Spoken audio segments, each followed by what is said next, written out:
Hi hello welcome to SS productions competitive hub అండి. ఈ వీడియోలో మనము 6th కి సంబంధించి న్యూ టెక్స్ట్ బుక్ ఏదైతే ఉందో 2023కి సంబంధించి మారినాయి కదా. సో ఆ టెక్స్ట్ బుక్లో భాగంగా మనము మ్యాథమెటిక్స్ అనేది కంటిన్యూషన్ చూద్దాము. ఆల్రెడీ 4 లెసన్ చెప్పేసుకున్నాం సెమ్ 1లో. ఇప్పుడైతే మనం 5th లెసన్ కంటిన్యూషన్ చూద్దాము. ప్రాథమిక జామితీయ పటాల అవగాహన, అండర్స్టాండింగ్ ఎలిమెంటరీ షేప్స్ అండి. మన ఛానల్ ఎవరైనా ఫస్ట్ టైం చూస్తుంటే కంపల్సరీ సబ్స్క్రైబ్ చేసుకోండి. ఆల్రెడీ 3 నుంచి 6th వరకు ప్లస్ 7th అయితే సైన్స్ సోషల్ కూడా మీకు ఇక్కడ కంప్లీట్ చేయడం జరిగింది. ఈ విధంగా టెక్స్ట్ బుక్స్ అన్ని ఫ్రీ క్లాసెస్ మీకు అందించడం జరుగుతుంది. ఆల్రెడీ ప్లేలిస్ట్లో జాయిన్ చేస్తున్నాం, చూడండి. కింద లింక్ కూడా ఇచ్చున్నాము. అక్కడ మీరు డిఎస్సి ఫ్రీ వీడియో క్లాసెస్ అని చెప్పి క్లిక్ చేసినట్టయితే అక్కడ మీ ఫ్రీ వీడియో క్లాసెస్ అన్నీ చూడవచ్చు. ఇక్కడికి వచ్చి క్లాసెస్ చూడండి, టెక్స్ట్ బుక్స్ క్లాస్ వైజ్ చూడండి. ఇక్కడ మన యాప్లో ఏదైతే టెస్ట్ సిరీస్ ఉందో అది ప్రాక్టీస్ చేసుకోండి. ఇక్కడ మీకు ఏ విధంగా మనం క్లాస్ వైజ్ లెసన్ వైజ్ చెప్పామో ఇక్కడ కూడా మనకు అదే విధంగా టెస్ట్లు అనేటివి ఉంటాయండి.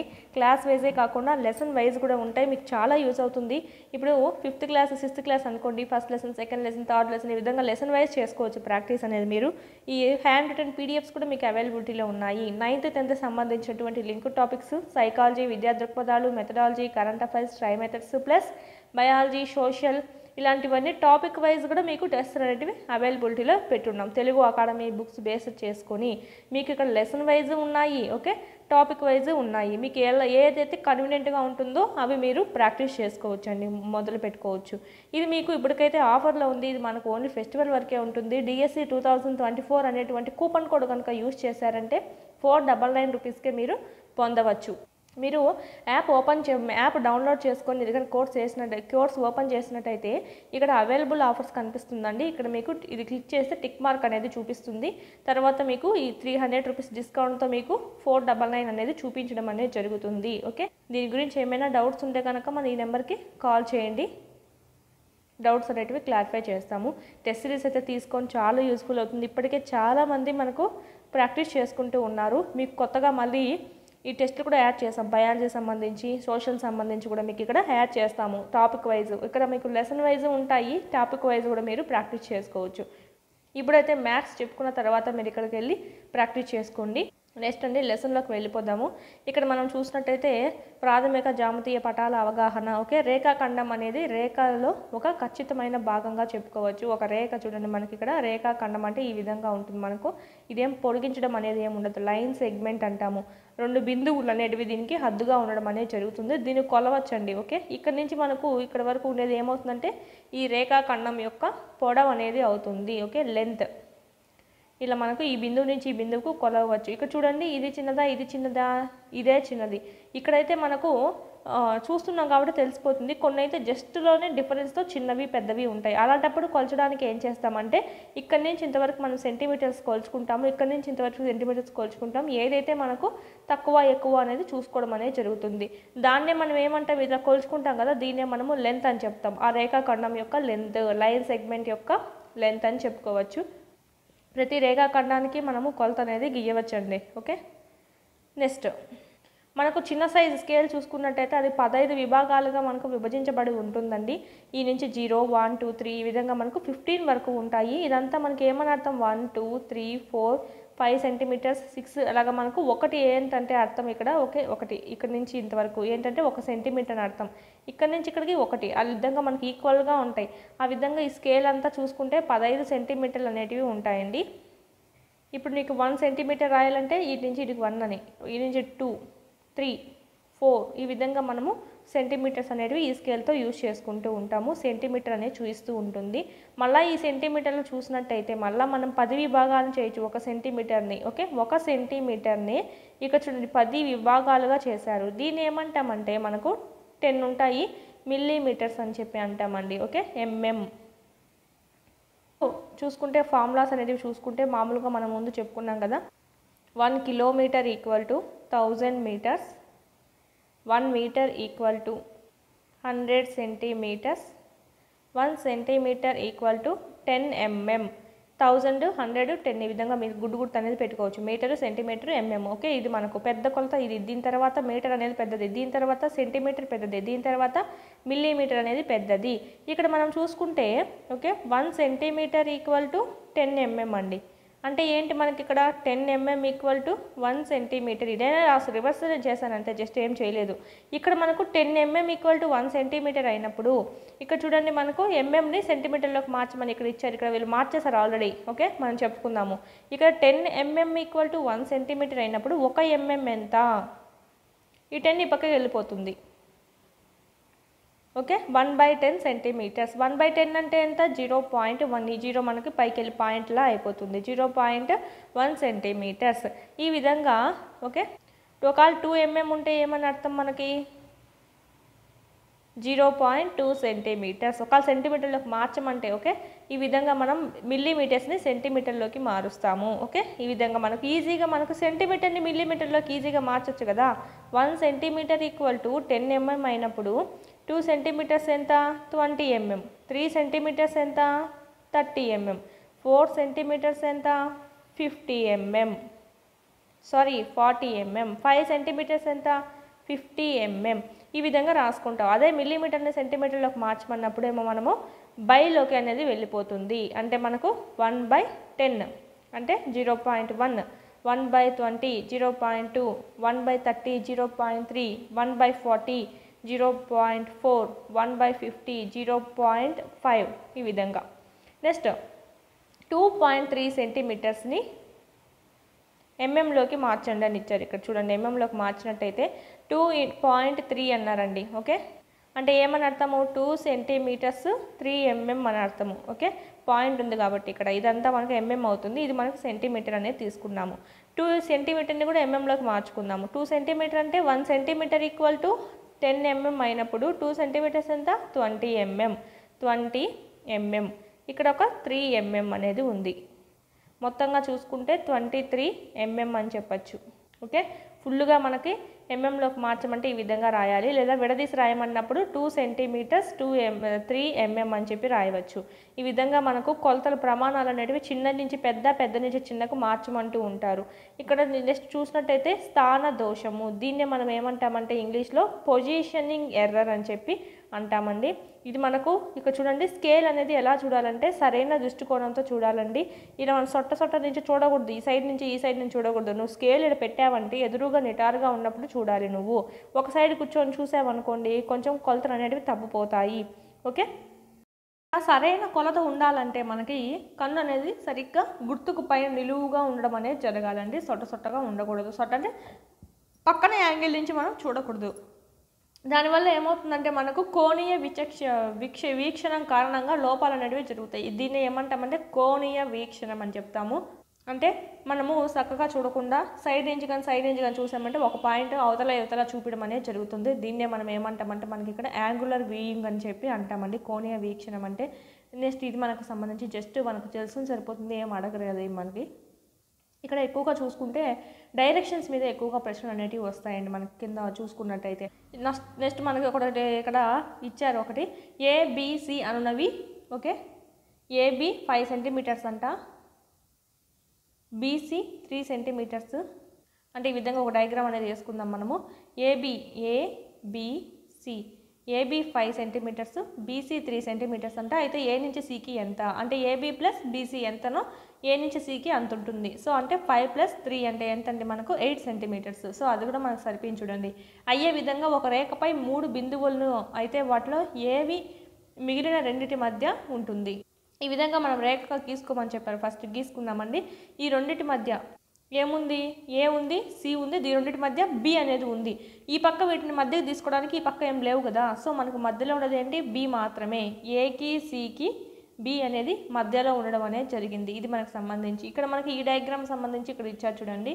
ఏజి యొక్క మధ్య బిందువు డి అవుతుందా లేదా అని చెప్పమన్నారు. ఏజి యొక్క మధ్య బిందువు అండి. మధ్య బిందువు అంటే ఏంటి?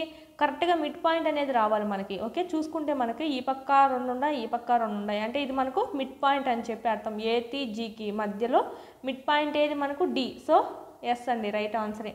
బి అనేది ఏసీ రేఖాఖండం యొక్క మధ్య బిందువు. బి అనేది ఏంటంట?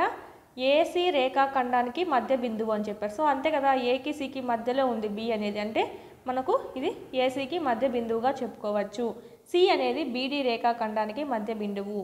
బిడి రేఖాఖండానికి మధ్య బిందువు ఏది సి.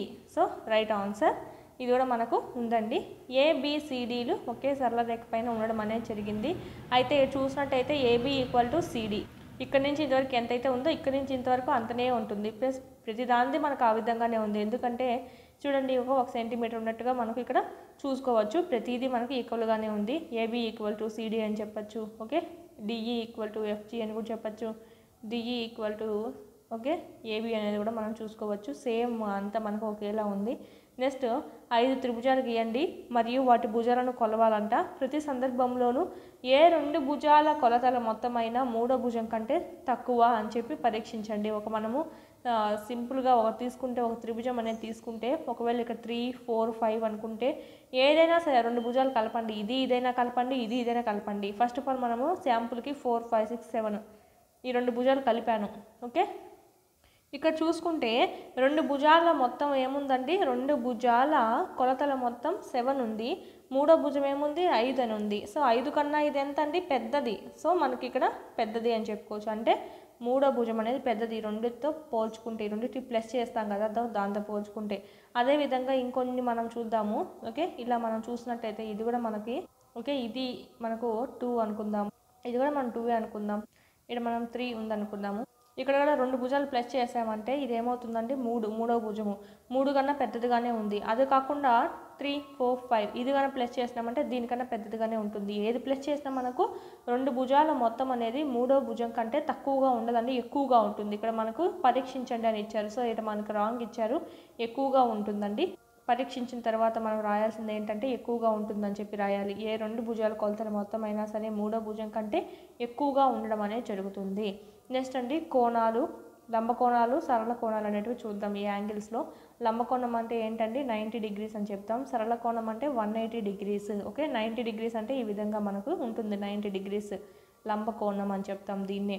నెక్స్ట్ సరళ కోణాలు అంటే ఏంటంటే మనకు ఒక సర్కిల్లో హాఫ్ అని చెప్పచ్చండి. సంపూర్ణ భ్రమణం ఏమైతే వేస్తామో దాంట్లో హాఫే చెప్పుకోవచ్చు సరళ కోణం అనేది. అంటే 180.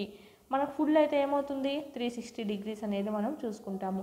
ఈ 180లోనే హాఫ్గా ఏం చెప్పుకుంటామండి 90 డిగ్రీస్ని చెప్పుకుంటాం. ఓకే, ఇది మనకు సంబంధించి మళ్ళీ మోస్ట్ ఇంకోటి ఏంటంటే ఒకవేళ 90 కూడా కాకుండా 80 కాకుండా ఇట్లా మనకు ఇలా వచ్చింది అనుకోండి, అంటే ఒక 180 ఒక 90, దీన్ని ఏమంటామంటే పరావర్తన కోణం అంటాం. పరావర్తన కోణము, రిఫ్లెక్స్ యాంగిల్, పరావర్తన కోణం అని చెప్పి అంటాము. ఇది మనకు సంబంధించినటువంటి కోణాలు. ఇప్పుడైతే మనకు ఓన్లీ 2 కోణాలు అనేటివి ఇప్పుడు జస్ట్ నేర్చుకుంటున్నాం. లంబకోణము, సరళ కోణము. అంటే 90 డిగ్రీస్ సంబంధించి 180 డిగ్రీస్ సంబంధించి. ఇక్కడ అడుగుతారు లంబకోణం యొక్క కోణం విలువ ఎంత అని చెప్పి, లేదంటే సరళ కోణం యొక్క విలువ అని అడుగుతారు. సో అలాంటప్పుడు మనం అది రాయాలి. జస్ట్ మనం ప్రాబ్లం చూసుకున్నట్టయితే ఉత్తరానికి వ్యతిరేక దిశలో ఉన్నటువంటి దిక్కు ఏంటో మీకు తెలుసా అని అడిగారు. ఉత్తరానికి ఎదురుగా ఉన్నటువంటిది ఏంటండి, ఉత్తరానికి ఎదురుగా ఉండేదన్నా మనకు వ్యతిరేకంగా ఉండేదన్నా సేమ్ ఒకటే. ఇక్కడ మనకు నార్త్ ఉందనుకుంటే ఇక్కడ మనకు సౌత్, దక్షిణము. ఏ దిక్కు పడమరకు వ్యతిరేకంగా ఉంటుంది. పడమరకు చూసుకున్నట్టయితే ఎదురుగా ఉండేది ఏంటి, లేక వ్యతిరేకంగా ఉండేది ఏంటి, తూర్పు. ఓకే, వెస్ట్ అంటాం, తూర్పుని ఈస్ట్ అంటాం. ఇది ఎక్కువగా మనకి డైరెక్షన్ ప్రాబ్లమ్స్ ఏవైతే ఉన్నాయో అవి చేయడానికి యూజ్ అవుతాయి. నెక్స్ట్ ఇక్కడ చూడండి, నీవు ఉత్తరాభిముఖంగా నిలబడము అంటే ఏంటంటే ఉత్తరం అంటే ఉత్తరాభిముఖం అంటే ఉత్తరానికి అభిముఖంగా అని, అంటే ఉత్తరానికి ఎదురుగా నిలబడు అని చెప్పి. ఓకే, అంటే నీ ముఖాన్ని ఉత్తరానికి పెట్టు అని ఇలా మీకు హింట్. ఓకే, ఉత్తరాభిముఖం అంటే సవ్య దిశలో లంబకోణంలో తిరుగుట ద్వారా నీవు ఇప్పుడు తూర్పు వైపుకు చూస్తున్నావు. ఇప్పుడు సవ్య దిశ అంటే ఏంటండి, మనకు సవ్య దిశ అంటే ఏంటంటే క్లాక్ వైజ్ అంటాము. అంటే క్లాక్ అంటే ఏంటి, మనకు వాచ్ ఏ విధంగా ముళ్ళుని మనకు కలుపుతుంది, ఈ పక్కకు కలుపుతుంది కదా. వాచ్ ఏ విధంగా కలుపుతుంది అది తల ముళ్ళుల్ని ఈ విధంగా ఈ సైడ్ కలుపుతుంది. సో దీన్ని ఏమంటామంటే క్లాక్ వైజ్ అంటాం. ఇదేంటి క్లాక్. ఓకే, ఇలా కనుక సవ్య దిశలో కనుక కదిలిందంటే మనకు ఈ విధంగా అనుకుంటాం. అపసవ్య దిశ అంటే ఏంటంటే ఈ పక్కకు కదులుతుంది. ఓకే, ముళ్ళు అనేది ఈ పక్కకు మనం తీసుకున్నాం అనుకోండి, రివర్స్గా తిరుగుతూ ఉన్నట్టుగా మనం ఇక్కడ ఊహించుకుంటూ ఉంటాము. దీన్ని మనం యాంటీ క్లాక్ వైజ్ అంటాం. క్లాక్ తిరిగేదానికన్నా దానికి వ్యతిరేకంగా తిరుగుతుంది అని చెప్పి యాంటీ క్లాక్ అంటే. ఇక్కడ మనకు సవ్య దిశ అని చెప్పి మెన్షన్ చేశారు. అంటే మనకి ఈ విధంగా ఈ పక్కకు తిరగాలి, ఈ పక్కకు మలుకొని ఫేస్ ఈ పక్కకు ఉంది. ఓకే, మనకి ఎంత తిరగమన్నారు, లంబకోణం అంటే ఎంత 90 డిగ్రీస్. సో ఒక 90 డిగ్రీస్ తిరిగావు. ఇప్పుడు ఈ పక్కకు ముఖం మళ్ళించుకొని ఉన్నావు. ఓకే, నెక్స్ట్ ఏమి ఇచ్చారు చూద్దాము. మరొక లంబకోణం అనేది తిరగాలంట. ఇక్కడ నుంచి ఇక్కడ ఫేస్ మళ్ళించుకోండి, మళ్ళీ లంబకోణం తిరగాలంట. సో మళ్ళీ లంబకోణం అంటే కింది సైడ్కి వచ్చేస్తాం. సో ఇక్కడ మనం చూసుకుంటే ఇక్కడ స్టార్టింగ్ అయిన వాడు ఇక్కడికి రావడం అనేది జరిగింది ఈ సైడ్కి, అంటే 180 డిగ్రీస్. ఇక్కడ ఒక 90, ఇక్కడ ఒక 90 తిరిగాడు కదా, 180 డిగ్రీస్ తిరిగాడు. దీన్నే మనం సరళ కోణం అంటాం. ఇవి ఓన్లీ మనకు లంబకోణం అని చెప్తాం, ఓన్లీ ఒక 90 డిగ్రీస్ తిరిగామంటే. సో ఇవన్నీ మనకి ఎక్కడ యూస్ అవుతాయంటే మెంటల్ ఎబిలిటీలో మనకు డైరెక్షన్స్ ప్రాబ్లమ్స్ ఇస్తూ ఉంటాడు. సేమ్ ఈ విధంగానే ఉంటాయండి. ఒక వ్యక్తి ఉత్తరానికి అభిముఖంగా ఉన్నాడు, తర్వాత తను సవ్య దిశలో లంబకోణంతో తిరిగాడు, తర్వాత సవ్య దిశలో మళ్ళీ లంబకోణంతో తిరిగాడు అని చెప్పి మనకు ఎక్సెట్రా ఇస్తూ ఉంటారు. సో ఇది మనకు డైరెక్షన్స్ ప్రాబ్లమ్స్కి యూజ్ అవుతాయి. సో ఇక్కడనే పరిచయం చేయడం జరిగింది. ఇప్పుడు ఉత్తరం వైపుకు దక్షిణం వైపు తిరిగినప్పుడు మీరు 2 లంబకోణాలు తిరగడం అనేది జరిగింది. దీన్నే మనం ఏమంటామంటే 2 లంబకోణాలే, అంటే 2 × 90 డిగ్రీస్ అని చెప్పచ్చు, అంటే 180 ఒక సరళ కోణం అనేది అవుతుంది. ఇక్కడ 2 లంబకోణాలు ఒకేసారి తిరుగుటకు సమానము. అంటే దేనికి సమానము అని చెప్పంటే 2 లంబకోణాలు తిరగడం అనేది ఓకే సరళ కోణం తిరుగుటకు సమానము. ఒక సరళ కోణం తిరగడానికి సమానంగా చెప్పుకోవచ్చు. ఉత్తరం నుంచి తూర్పుకు తిరుగుట లంబకోణమై ఉంటుంది, అంతే కదా. ఇక్కడ తూర్పుకు తిరిగాము, ఉత్తరం నుంచి తూర్పుకి, ఇది ఒక లంబకోణము. ఓకే, ఒకటే లంబకోణం ఇది. ఒకవేళ డైరెక్ట్ ఉత్తరం నుంచి దక్షిణానికి తిరిగామనుకోండి, ఇదేమవుతుంది 180 డిగ్రీస్ అవుతుంది, అంటే 2 లంబకోణాలు కలిసి ఉన్నట్టు. ఇదంతా అవసరం లేదు మీకు, జస్ట్ మనం చూసుకోండి ఏ సైడ్కి తిరగాలి అని. సవ్య దిశ అంటే ఈ పక్క, అపసవ్య అంటే ఈ పక్కకు తిరుగుతావు. ఫేస్ ఈ పక్కకు ఉన్నప్పటికీ ఈ పక్క మళ్ళించుకొని ఈ పక్క 90 తిరుగుతావు, అదే అపసవ్య. ఓకే, ఈ పక్కకు తిరిగామంటే మనం అది సవ్య దిశ. ఇలా సరళ కోణం అని దేని అంటామంటే 2 లంబకోణాలని మనం సరళ కోణం అంటామంటే 180 డిగ్రీస్ అని చెప్పి చెప్పుకోవచ్చు. ఇప్పుడు చూడండి, దక్షిణానికి అభిముఖంగా ఉన్నావు. ఇప్పుడు ఏం చేయాలంటే సరళ కోణం అనేది ఒకటి తిరగాలంట. సరళ కోణం అంటే 180 డిగ్రీస్, ఒకేసారి 180 డిగ్రీస్ తిరిగాము. మళ్ళీ ఏమొచ్చింది, లాస్ట్ ఎక్కడ చేరుకున్నావో ఆ పాయింట్కే వచ్చావు నువ్వు. ఓకే, అంటే నార్త్ సైడ్కి రావడం జరిగింది, ఉత్తరముఖంగా ఉండడం అనేది జరిగింది. సో ఈ విధంగా డైరెక్షన్స్ ప్రాబ్లమ్స్లో ఇవి యూజ్ అవ్వడం అనేది జరుగుతుందండి. 2 సరళ కోణాలు కానీ తిరిగామంటే దాన్ని ఏమవుతుందంటే మనకి ఒక సంపూర్ణ కోణం అనేది అవుతుంది, అంతే కదా. ఈ పక్క ఒక సరళ కోణం, ఈ పక్క ఒక సరళ కోణం, 180 ఎంత 360 డిగ్రీస్. ఇది మనకి ఈ విధంగా ప్రాబ్లమ్స్ అనేటివి చేసుకుంటాము. ఒకే దిశలో ఎన్ని లంబ కోణాలు తిరగాలి అంటే మనము అసలైన స్థానానికి రావాలంటే ఇక్కడ స్టార్ట్ అయినాము, ఈడి వరకు మళ్ళీ రావాలంటే ఎన్ని లంబకోణాలు చేయాలి, 1 2 3 4 లంబకోణాలు చేయాలి. అదే సరళ కోణాలు అయితే 1 2 సరళ కోణాలు చేయాలి. ఈ విధంగా మనకు లంబకోణం అడిగారు 4, సరళ కోణం అడిగితే 2 అని చెప్పుకోవచ్చు. ఒకే దిశలో 2 అయితే సరళ కోణాలు, 4 అయితే లంబకోణాలు చేయాల్సి ఉంటుంది. అప్పుడే మనకు అది సంపూర్ణ భ్రమణం అనేది అవుతుంది. ఓకే, దాన్నే మనం ఏమంటామంటే ఆ పూర్తి భ్రమణాన్ని సంపూర్ణ కోణము అని చెప్పి అందమైతే జరుగుతుంది. కంప్లీట్ యాంగిల్ అని చెప్పి అంటామండి. ఈ లంబకోణం సరళ కోణాన్ని ఏమంటామంటే రైట్ యాంగిల్ అంటాము, దేని లంబకోణాన్ని. అందుకే లంబకోణం మనకు ట్రయాంగిల్ని ఏమంటామంటే రైట్ యాంగిల్ ట్రయాంగిల్ అని చెప్తాము. సో లంబకోణం సంబంధించినటువంటి త్రిభుజము లంబకోణ త్రిభుజం అని. ఇక్కడ మనకి సరళ కోణాన్ని ఏమంటామంటే స్ట్రైట్ యాంగిల్ అని చెప్పి అంటాము. ఇది జస్ట్ చూసుకుంటే సరిపోతుంది. ఓకే, ఇది చూడండి, ఇలాంటివి కూడా అడుగుతారు ప్రాబ్లమ్స్. 12 నుంచి 6 వరకు ఒక పూర్తి భ్రమణంలో హాఫ్ వంతు లేదా 2 లంబకోణాలు. 12 నుంచి 6 వరకు ఎలా తిరిగారు, 180 డిగ్రీస్. అంటే ఏంటి, ఒక పూర్తి భ్రమణంలో సగము అని చెప్పి. ఇక్కడ పూర్తి భ్రమణంలో సగం అనేది మనం తిరిగినట్టుగా ఉంటుంది. లేదంటే ఇంకొక విధంగా ఏం రాయొచ్చు, ఒక లంబకోణము ఇంకొక లంబకోణము. ఓకే, 2 లంబకోణాలు తిరిగారు అని చెప్పి రాయవచ్చు. నెక్స్ట్ ఇక్కడ వాచ్ చూడండి, వాచ్ సంబంధించి ఇదంతా ఇచ్చారు కాబట్టి వాచ్ని అనుకుందాం. నెక్స్ట్ ఇక్కడ 12 నుంచి 6 వరకు ఒక పూర్తి భ్రమణంలో హాఫ్ లేదు మనకు. ఇక్కడ ఒక 12 నుంచి 6 వరకు, 12 నుంచి 6 వరకు ఇక్కడ మనకు తప్పిచ్చారు. ఇక్కడ చూడండి, ఇక్కడేమో మనకు 6 to 9 ఇచ్చారు, 6 to 9. ఇక్కడేమో మనకు 12 to 6 ఇచ్చారు. మనకు నెంబర్లు మార్చాలి వాళ్ళు. డయాగ్రామ్ కూడా 9 to 6, 6 to 9 కదా ఇవ్వాలి. సో మనకి ఇక్కడ తెలుగులో మనకు రాంగ్ ఇచ్చారండి, ఇది కూడా మనకు రాంగ్ ఇచ్చారు నెంబర్స్ అనేటివి. ఇక్కడ 10 to 1 లేదా 1 to 10 అని రావాలి. ఇక్కడైతే మనకు 6 to 9 అని రావాలి. ఇక్కడ మనకి ఇంగ్లీష్లో మళ్ళీ రైట్ ఇచ్చారు చూడండి, 6 to 9 ఇచ్చారు, ఇక్కడేమో 1 to 10 ఇచ్చారు. సో ఇంగ్లీష్నే ప్రామాణికంగా తీసుకోవాలి. కొంచెం మిస్టేక్స్ అనేటివి ఇచ్చున్నారు, చూసుకోవాలి తెలుగులో. ఓకే, అందుకే మీకు డబల్ చెక్ చేసుకోండి. ఒకవేళ ఏదైనా డౌట్ ఉందనుకోండి, ఒకవేళ ఇక్కడ డబల్ చెక్ అనేది చేసుకుంటే మనకు క్లారిటీ అనేది ఉంటుంది. ఇక్కడ చూద్దామండి, 6 నుంచి 9కి చూసుకున్నట్టయితే ఏం కోణం ఉంది, లంబకోణం అనేది ఉంది. ఓకే, దీన్నే మనం ఏమంటామంటే ఒక 360 డిగ్రీస్లో 4వ వంతుగా చెప్పుకుంటామండి. ఓకే, 90. ఓకే, 4 1 జా 490s. సో ఇలా మనకు క్యాన్సిల్ అవుతుంది కదా, అంటే 360లో 4వ వంతు అని చెప్పి చెప్పుకుంటాము. ఇలాగైనా వేసుకోండి. 360లో 1/4వ వంతు ఎంత అంటే ఇది కూడా 90 వస్తుంది అట్లా చూసుకున్నా కూడా మనకి. నెక్స్ట్ ఇక్కడ చూద్దాము 10 నుంచి ఇక్కడ నుంచి 1 నుంచి 10 తీసుకోవాలి. 10 నుంచి 1 కాదు. ఇక్కడ మనకి యాంగిల్ యారో చూడండి ఎలా ఉంది, ఇటు నుంచి ఇటు ఉంది, అంటే ఈ 1 కాడ నుంచి ఇంతవరకు తీసుకోవాలి అని అర్థము. ఇక్కడ నుంచి చూడండి 6 నుంచి 9 ఇచ్చారు, 12 నుంచి 6 అని ఇచ్చారు.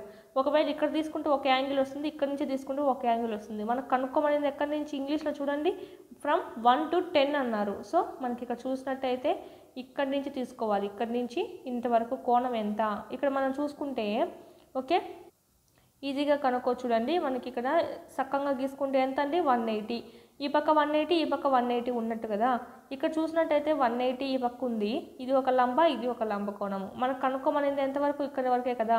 సో ఒక సరళ కోణము, ఒక లంబ కోణము, 180 డిగ్రీస్, ఒక 90 డిగ్రీస్ ఎంత అవుతుంది, 9 8 ఎంత అండి 17, 270 అవుతుంది. అంటే 270 డిగ్రీలు. ఈ విధంగా లంబ కోణము మిగిలిండేది. సో దీంతో మనకు అవసరం లేదు, మనకు ఓన్లీ ఇదే కనుక్కోమన్నారు. సో 270 డిగ్రీస్ అని చెప్పుకోవచ్చు.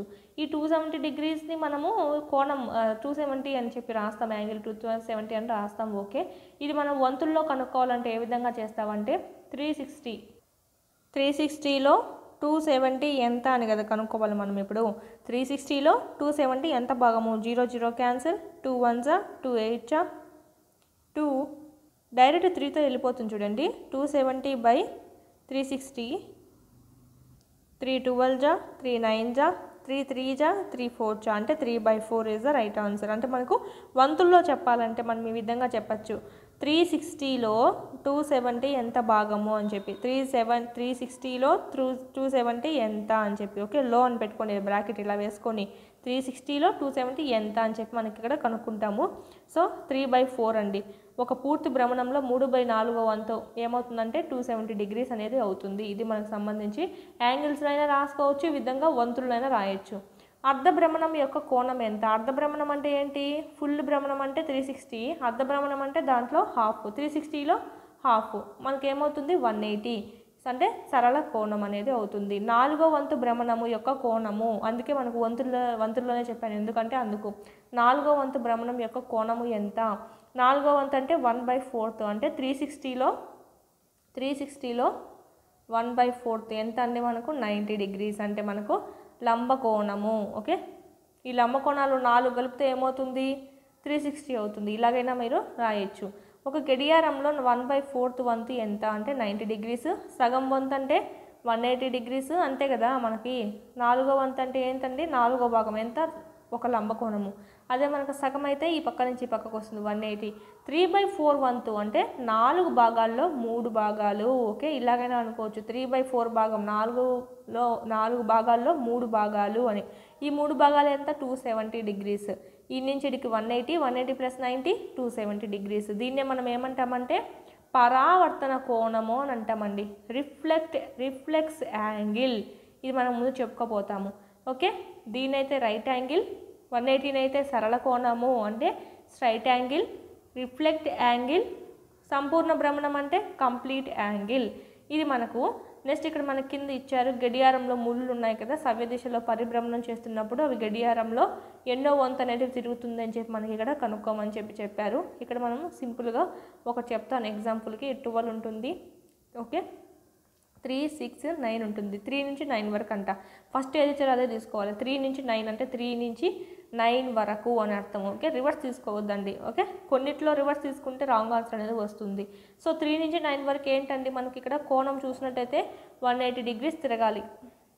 వంతులు అడిగారు, వంతులు అంటే మనకి హాఫ్ అని, అంటే 1/2 వంతు తిరగాలి. ఓకే డిగ్రీలో అడిగితే డిగ్రీలో రాయండి, లేదంటే మనకి ఇక్కడ కోణాల్లో అడిగితే కోణాల్లో కూడా రాయొచ్చు. ఇలాగ మనకు ఒక వాచ్ అనేది పక్కన పేపర్లో వేసుకోండి, ఒకే పేపర్లో మనము ఇదంతా సెట్ చేసుకోవచ్చు. ఇక్కడ మనం పొద్దుసమని డయాగ్రామ్ వేసుకోకుండా ఓకే మీరు రఫ్ పేపర్ పెట్టుకొని రఫ్ పేపర్ తీసుకొని చేసుకుంటూ ఉండండి. నెక్స్ట్ క్వశ్చన్ అండి, క్రింది సందర్భాలలో గడియారంలో గంటల ముళ్ళు ఎక్కడ ఆగుతుంది? 12 వద్ద ప్రారంభమై సవ్య దిశలో హాఫ్ పరిభ్రమణం చేసిందంటే కనుక అది ఎక్కడ అవుతుందో కనుక్కోవాలి. గడియారం వేసుకుందాము. ఓకే 12 వద్ద స్టార్ట్ అయింది, సవ్య దిశ అన్నారు, అంటే మనకు నార్మల్ గడియారం తిరిగినట్టుగానే మనం ఈ సైడ్కే తిప్పుకుంటాము. 12 వద్ద స్టార్ట్ అయింది. ఓకే, స్టార్ట్ చేశాను. సవ్య దిశలో అంటే ఈ సైడ్కి తిరగాలి. హాఫ్ భ్రమణం అంట. ఓకే, హాఫ్ అంటే ఎంత అండి మనకి ఇక్కడ? ఇది ఫుల్ రౌండ్ అనుకుంటే దీంట్లో హాఫ్ ఎంత? ఇలాగా 180 డిగ్రీస్. అప్పుడు మనకి ఇది ఎక్కడ ఆగుతుంది? 6 దగ్గర ఆగుతుంది అని చెప్పి ఆగడమే కదా ఇక్కడ కనుక్కోమన్నారు. సో ఇది నెక్స్ట్ 2 వద్ద ప్రారంభమై సవ్య దిశలో హాఫ్ భ్రమణం చేస్తే 2 3 12 3 6 9 ఇక్కడ మనకి 1 2 ఉంటాయి. అందుకే మనకు ఒక పేపర్లో వేసేసుకున్నారంటే సరిపోతుంది, ఏమి ఇబ్బంది లేకుండా. 2 నుంచి స్టార్ట్ అయిందండి. హాఫ్ తిరగాలంటే ఎంత తిరగాలి? ఇక్కడ మనకు లైన్ ఉంది కదా, ఈ 2 లైన్, సెకండ్ లైన్ అనుకోండి, ఇది 2కి సంబంధించింది. ఇక్కడ స్టార్ట్ అయింది, ఇక్కడ స్టార్ట్ అయ్యి మనకు హాఫ్ అంటే సేమ్ ఇంతే అండి, 180 డిగ్రీస్. హాఫ్ అంటేనే మనకి ఇక్కడ గుడ్డిగా చూసేసుకోవచ్చు. ఓకే, గుడ్డిగా మీరు ఏం పెట్టేయచ్చు? హాఫ్ అన్నారు కదా 12 నుంచి, సో 180 డిగ్రీస్ తిరిగింది అని చెప్పి, 2 నుంచి 180 డిగ్రీస్ తిరిగింది అని చెప్పి. ఇక్కడ 2కి ఏముందండి? ఎదురుగా 8 ఉందండి, అంటే 8 దగ్గర ఆగుతుంది అది. ఓకే, నెక్స్ట్ 5 వద్ద ప్రారంభమయ్యి సవ్య దిశలో 1/4 పరిభ్రమణం చేస్తే ఇక్కడ ఉంటుంది 5. ఓకే, మొత్తం వాచ్ చేసుకుందాం, ఇంకెందుకు వచ్చింది. ఓకే, 5 వద్ద స్టార్ట్ అయింది. 5 వద్ద స్టార్ట్ అయితే మనకి ఏమొస్తుందంటే 5కి ఎదురుగా ఏముంది? 11 ఉంది. ఓకే, మనకు ఎదురుగా అడగలేదు కదా, దీంట్లో హాఫ్ అడిగారు. అంటే ఇది మనకు ఎదురుగా అయినప్పుడు దీంట్లో హాఫ్ ఎంత? ఇది లంబకోణం అనేది అవుతుంది.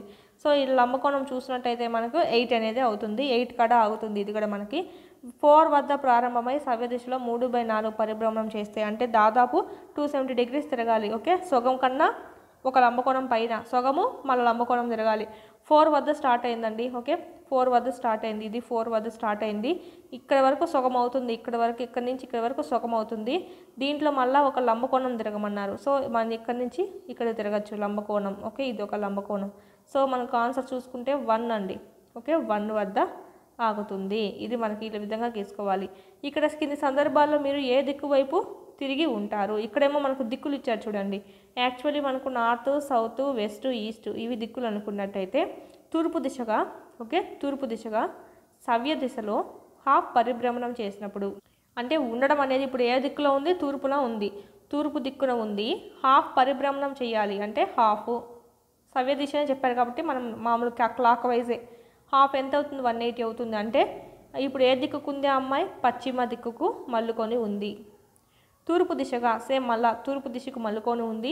సవ్య దిశలో హాఫ్ పరిభ్రమణం చేసినప్పుడు మళ్ళా సేమ్ సారీ ఏంటి, ఇది 1.5 ఉంది చూడండి. 1.5 అంటే ఏంటంటే మనకు ఒక ఫుల్ రౌండ్ వేసేసింది. ఓకే, ఉన్న చాటుకి వచ్చింది, మళ్ళా హాఫ్ వేసింది. అంటే ఎంత? మళ్ళా సేమే అండి 1.5 అంటే. అర్థమైందా? 1.5 అంటే ఏంటంటే ఇక్కడ మనకి 1 అంటే ఏంటి? ఫుల్ భ్రమణం చేసింది. మళ్ళీ ఆడికి వచ్చింది, ఆడ స్టార్ట్ చేసిందో ఆడికే వచ్చింది, ఒక ఫుల్ భ్రమణం అయిపోయింది. ఇప్పుడు హాఫ్ మళ్ళా. ఓకే, హాఫ్ అంటే ఏంటి మనకి ఇక్కడ? 180 డిగ్రీస్. ఇక్కడ మనకి పశ్చిమానికి మల్లుకొని ఉంటుంది. పశ్చిమ దిశగా అపసవ్య దిశలో 3/4 పరిభ్రమణం చేస్తే 3/4 భ్రమణం అంటే ఏంటి? 270 డిగ్రీస్. అంటే ఏంటి? ఒక 180 డిగ్రీ ప్లస్ ఒక 90 డిగ్రీ అనేది తిరగాలి. పశ్చిమ దిశగా ఉందండి. పశ్చిమ దిశగా అపసవ్య దిశ అన్నారు, పశ్చిమ దిశగా ఉంది పాప. అపసవ్య దిశ అంటే ఏంటి? మనకు ఇలా వెళ్ళకూడదు, రివర్స్, ఈ విధంగా రివర్స్ రావాలి. అపసవ్య దిశలో మనకు చూసుకున్నట్టయితే 180 ఒక 90 ఎంత అవుతుంది? 270 డిగ్రీస్ అవుతుంది. అంటే మనకు ఉత్తరం సైడ్కి నిలబడుకొని ఉంటుంది లాస్ట్కి. దక్షిణ దిశగా ఒక పూర్తి భ్రమణం చేసినప్పుడు దక్షిణ దిశగా, ఓకే, దక్షిణ దిశగా మల్లుకొని ఉంది. ఒక పూర్తి భ్రమణం చేస్తే మళ్ళీ సేమ్ ఆ ప్లేస్కే వస్తుంది. ఇది మనకు సంబంధించి ఈ కింద క్వశ్చన్ చూడండి. ఈ దక్షిణ దిశగా మనం ఒక పూర్తి భ్రమణం చేయడంలో మనకి ఎక్కడన్నా అపసవ్య ఇచ్చారా, సవ్య ఇచ్చారా? ఏమి ఇవ్వలేదు.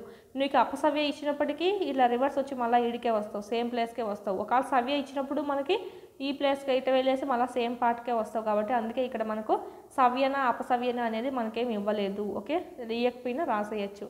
క్రింద ఇచ్చిన దిశపై మీ ముఖం ఉన్న మీరు భ్రమణంలో ఎంత భాగం తిరిగినట్టు? ఓకే, తూర్పు నుంచి సవ్య దిశలో ఉత్తరముఖంగా తిరిగినప్పుడు మీరు ఎంత తిరిగారు అని చెప్పి అర్థం. ఇక్కడ తూర్పు దిశ అండి ఇది మనకు. ఓకే, సవ్య దిశలో ఉత్తరముఖంగా ఉన్నామంట.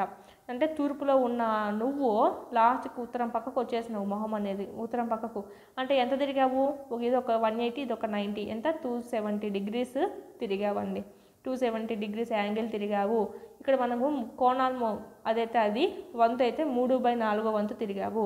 దక్షిణం నుంచి సవ్య దిశలో తూర్పు ముఖంగా తిరిగినప్పుడు దక్షిణం నుంచి సవ్య దిశలో తూర్పు ముఖంగా తిరిగినప్పుడు ఇది కూడా మనకు సేమే అండి 3/4.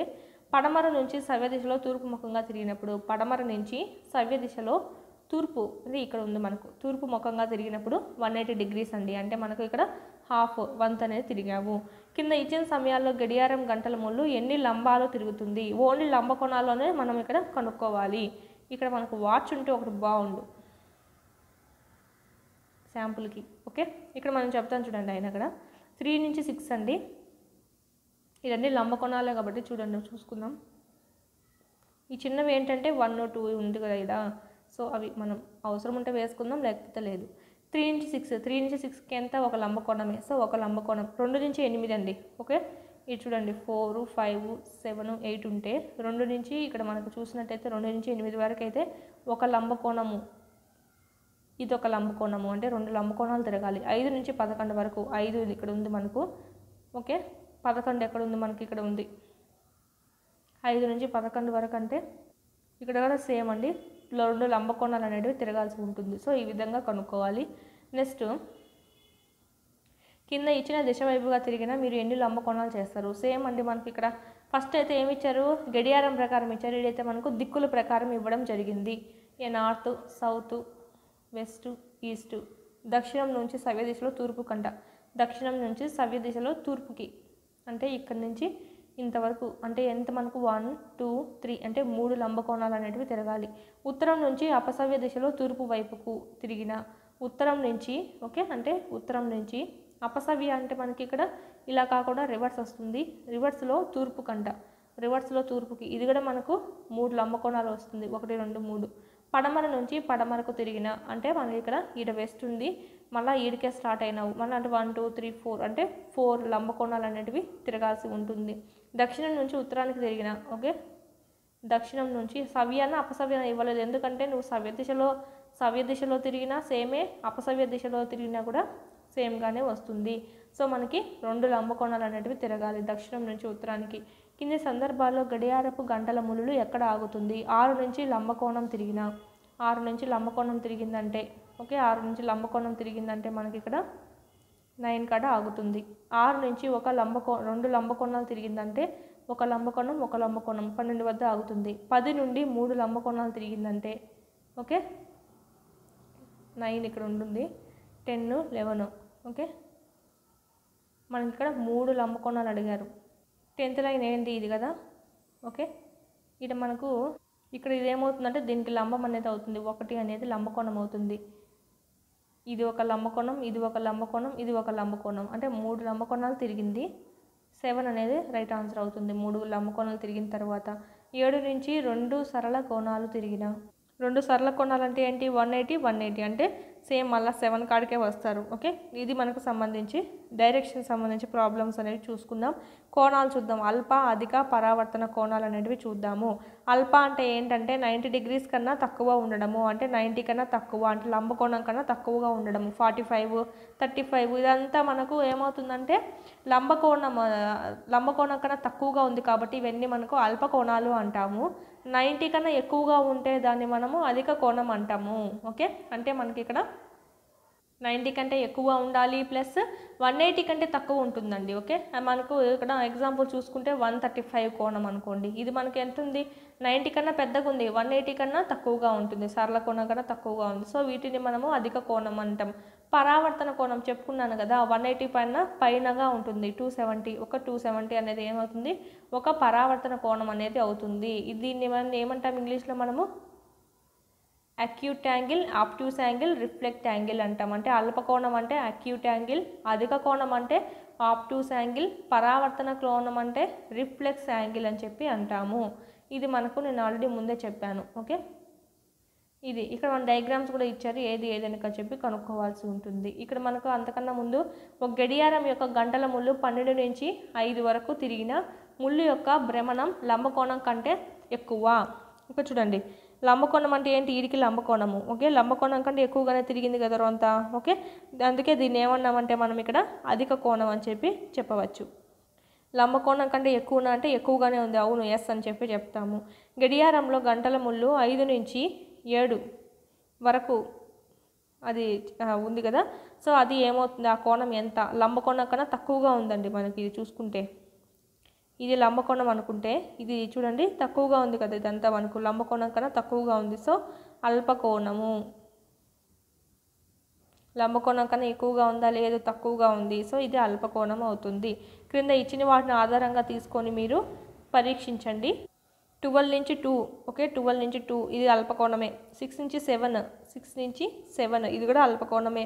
4 నుంచి 8 అండి, 4 నుంచి 8 ఇక్కడ చూడండి ఇది లంబకోణం అనుకుంటే లంబకోణం కన్నా పైగా ఎక్కువగానే ఉంది మనకి. సో మనకి ఇక్కడ ఇది ఏమవుతుందంటే లంబకోణం కన్నా అధిక కోణం అనేది అవుతుంది. 2 నుంచి 5 అండి, 2 నుంచి 5 ఇది మనకు కరెక్ట్గా లంబకోణం అవుతుంది. ఇది మనకు సంబంధించి చూద్దాం. సింపుల్గానే ఉన్నాయి అన్నీ. ఒక కోణం అనేది లంబకోణం కన్నా పెద్దది లేదా సరళ కోణం కన్నా చిన్నది అయితే ఏమంటామంటే దాన్ని అధిక కోణము అనేది అంటాము. లంబకోణం కన్నా పెద్దగా ఉండాలి అట్లా అని చెప్పి సరళ కోణం కన్నా ఉండకూడదు, సరళ కోణం కన్నా కిందగా ఉండాలి, సరళ కోణం కన్నా పైకి ఉండకూడదు. పైకి ఉందంటే ఇంకా దాన్ని మన పరావర్తన కోణం అయిపోతుంది. సో ఇది మనకు అధిక కోణం సంబంధించి. ఓకే, దీన్నే మనం ఇంగ్లీష్లో ఏమన్నాం, ఆబ్ట్యూస్ యాంగిల్ అని చెప్పి అన్నామండి. ఓకే, ఇది మనకు నెక్స్ట్ ఇక్కడ మనకి ఎక్సర్సైజెస్ ఇచ్చారు. ఒక పరావర్తన కోణం సరళ కోణం కంటే పెద్దది. నిజమే కదా, సరళ పరావర్తన కోణం అంటే 270 అని అనుకుంటే 180 కన్నా పెద్దదే, అంటే మనకి ఇక్కడ 180ని దాటిపోతుంది. అట్లా అని చెప్పి 360 వేయదు, 360కి వరకు వెళ్ళదు. 360కి వెళ్ళిందంటే అది మన కంప్లీట్ యాంగిల్ అవుతుంది. ఇది మనకి ఇచ్చారు కొన్ని. మ్యాథ్స్ ది ఫాలోయింగ్ చేద్దాము.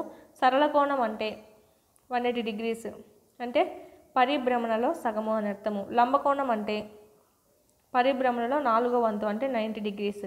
అల్పకోణము 4వ వంతు పరిభ్రమణం కన్నా తక్కువ, అంటే 4వ వంతు పరిభ్రమణం అంటే ఎంత, 90 డిగ్రీస్, 90 కంటే తక్కువ. అధిక కోణము 1/4 మరియు 1/2వ వంతు పరిభ్రమణాల మధ్య ఉంటుంది. అంటే 1/2 అంటే 180 డిగ్రీస్, 1/4 అంటే 90 డిగ్రీస్ నుంచి 180 డిగ్రీస్ మధ్యలో ఉంటుంది అని చెప్పి అధిక కోణము.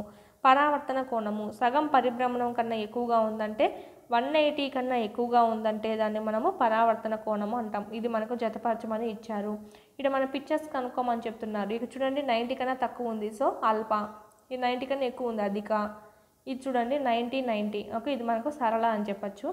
నెక్స్ట్ ఇది చూడండి 90, ఇది ఈ పక్కదైతే 90 అవుతుంది. ఓకే, మనకు కనుక్కోమనేది ఈ పక్కది కనుక్కోమన్నారు. యారో మనకి మనకు ఇది ఈ సింబల్ చూడండి ఏ పక్క ఉందో, ఇది ఉంది మనకి, ఇక్కడ కనుక్కోమన్నారు. కాబట్టి ఇది మనకు పరావర్తన కోణము 180 కన్నా ఎక్కువగా ఉంది కాబట్టి ఇది 180 కన్నా ఎక్కువగా ఉంది. నెక్స్ట్ ఇక్కడ చూడండి ఇది కనుక్కోమన్నారు అంటే 180.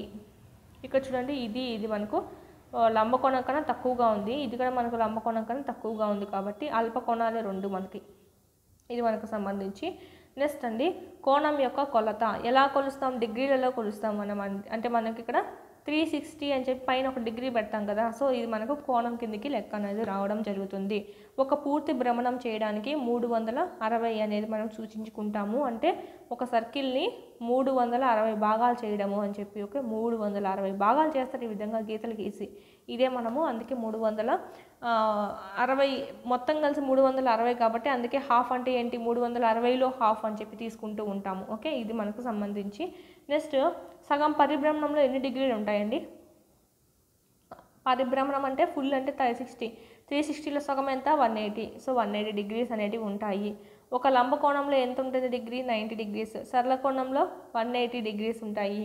ఎన్ని లంబకోణాలు 180 డిగ్రీస్ అవుతాయి, ఎన్ని లంబకోణాలు అవుతాయి, 90 + 90, 2 లంబకోణాలు 180 డిగ్రీస్ అవుతాయి. ఎన్ని లంబకోణాలు 360 డిగ్రీస్ ఏర్పరుస్తుంది, ఎన్ని లంబకోణాలండి 90, 4 లంబకోణాలు కలిసి 360 డిగ్రీస్ని ఏర్పరుస్తాయి. ఈ విధంగా డయాగ్రామ్ పరంగా కూడా చూసుకోవచ్చు. 2 లంబకోణాలు 180 అవుతుంది, 4 అయితే ఫుల్ భ్రమణం అవుతుంది అని చెప్పి. ఇది మనకు. నెక్స్ట్ చూద్దాం.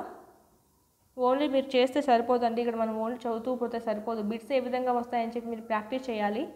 మన యాప్లో టెస్ట్ సిరీస్లో ఏవైతే మనకు చూసినట్టయితే మీరు ఇక్కడ లెసన్ వైజ్ ప్రాక్టీస్ చేసుకోవచ్చు. ఎవ్రీ క్లాస్ అనేది మీరు ప్రాక్టీస్ చేసుకోవచ్చు. 9th 10th link topics, psychology, విద్యా దృక్పథాలు, methodology, current affairs, try methods plus biology, social ఇలాంటివన్నీ టాపిక్ వైజ్ కూడా మీకు యాడ్ చేయడం అనేది జరుగుతుంది, ఇంపార్టెంట్ సబ్జెక్ట్స్ అనేటివి. సో లెసన్ వైజ్ ప్రాక్టీస్ చేసుకోవచ్చు, టాపిక్ వైజ్ ప్రాక్టీస్ చేసుకోవచ్చు. ఓకే, ఈ విధంగా మీకు రెండింటికి కన్వీనియంట్గా ఉండడానికి మేము యాడ్ చేయడం అనేది జరిగింది. ఇప్పుడైతే మీకు ఆఫర్లో ఉంది డిఎస్సి 2024 అనేటువంటి మీరు కూపన్ కోడ్ కనుక యూజ్ చేశారంటే కనుక ఇక్కడ మీకు ఇక్కడ 300 రూపీస్ డిస్కౌంట్ రావడం అనేది జరుగుతుంది. అంటే 499కి మీరు ఇక్కడ పర్చేజ్ చేసుకోవచ్చు. చాలా వరకు ఇప్పటికే పర్చేజ్ చేసుకొని ప్రాక్టీస్ చేసుకుంటున్నారు. ఇంకా పర్చేజ్ చేయని వాళ్ళు ఎవరైనా ఉంటే పర్చేజ్ చేసుకోండి, ఈ అవకాశాన్ని వినియోగించుకోండి.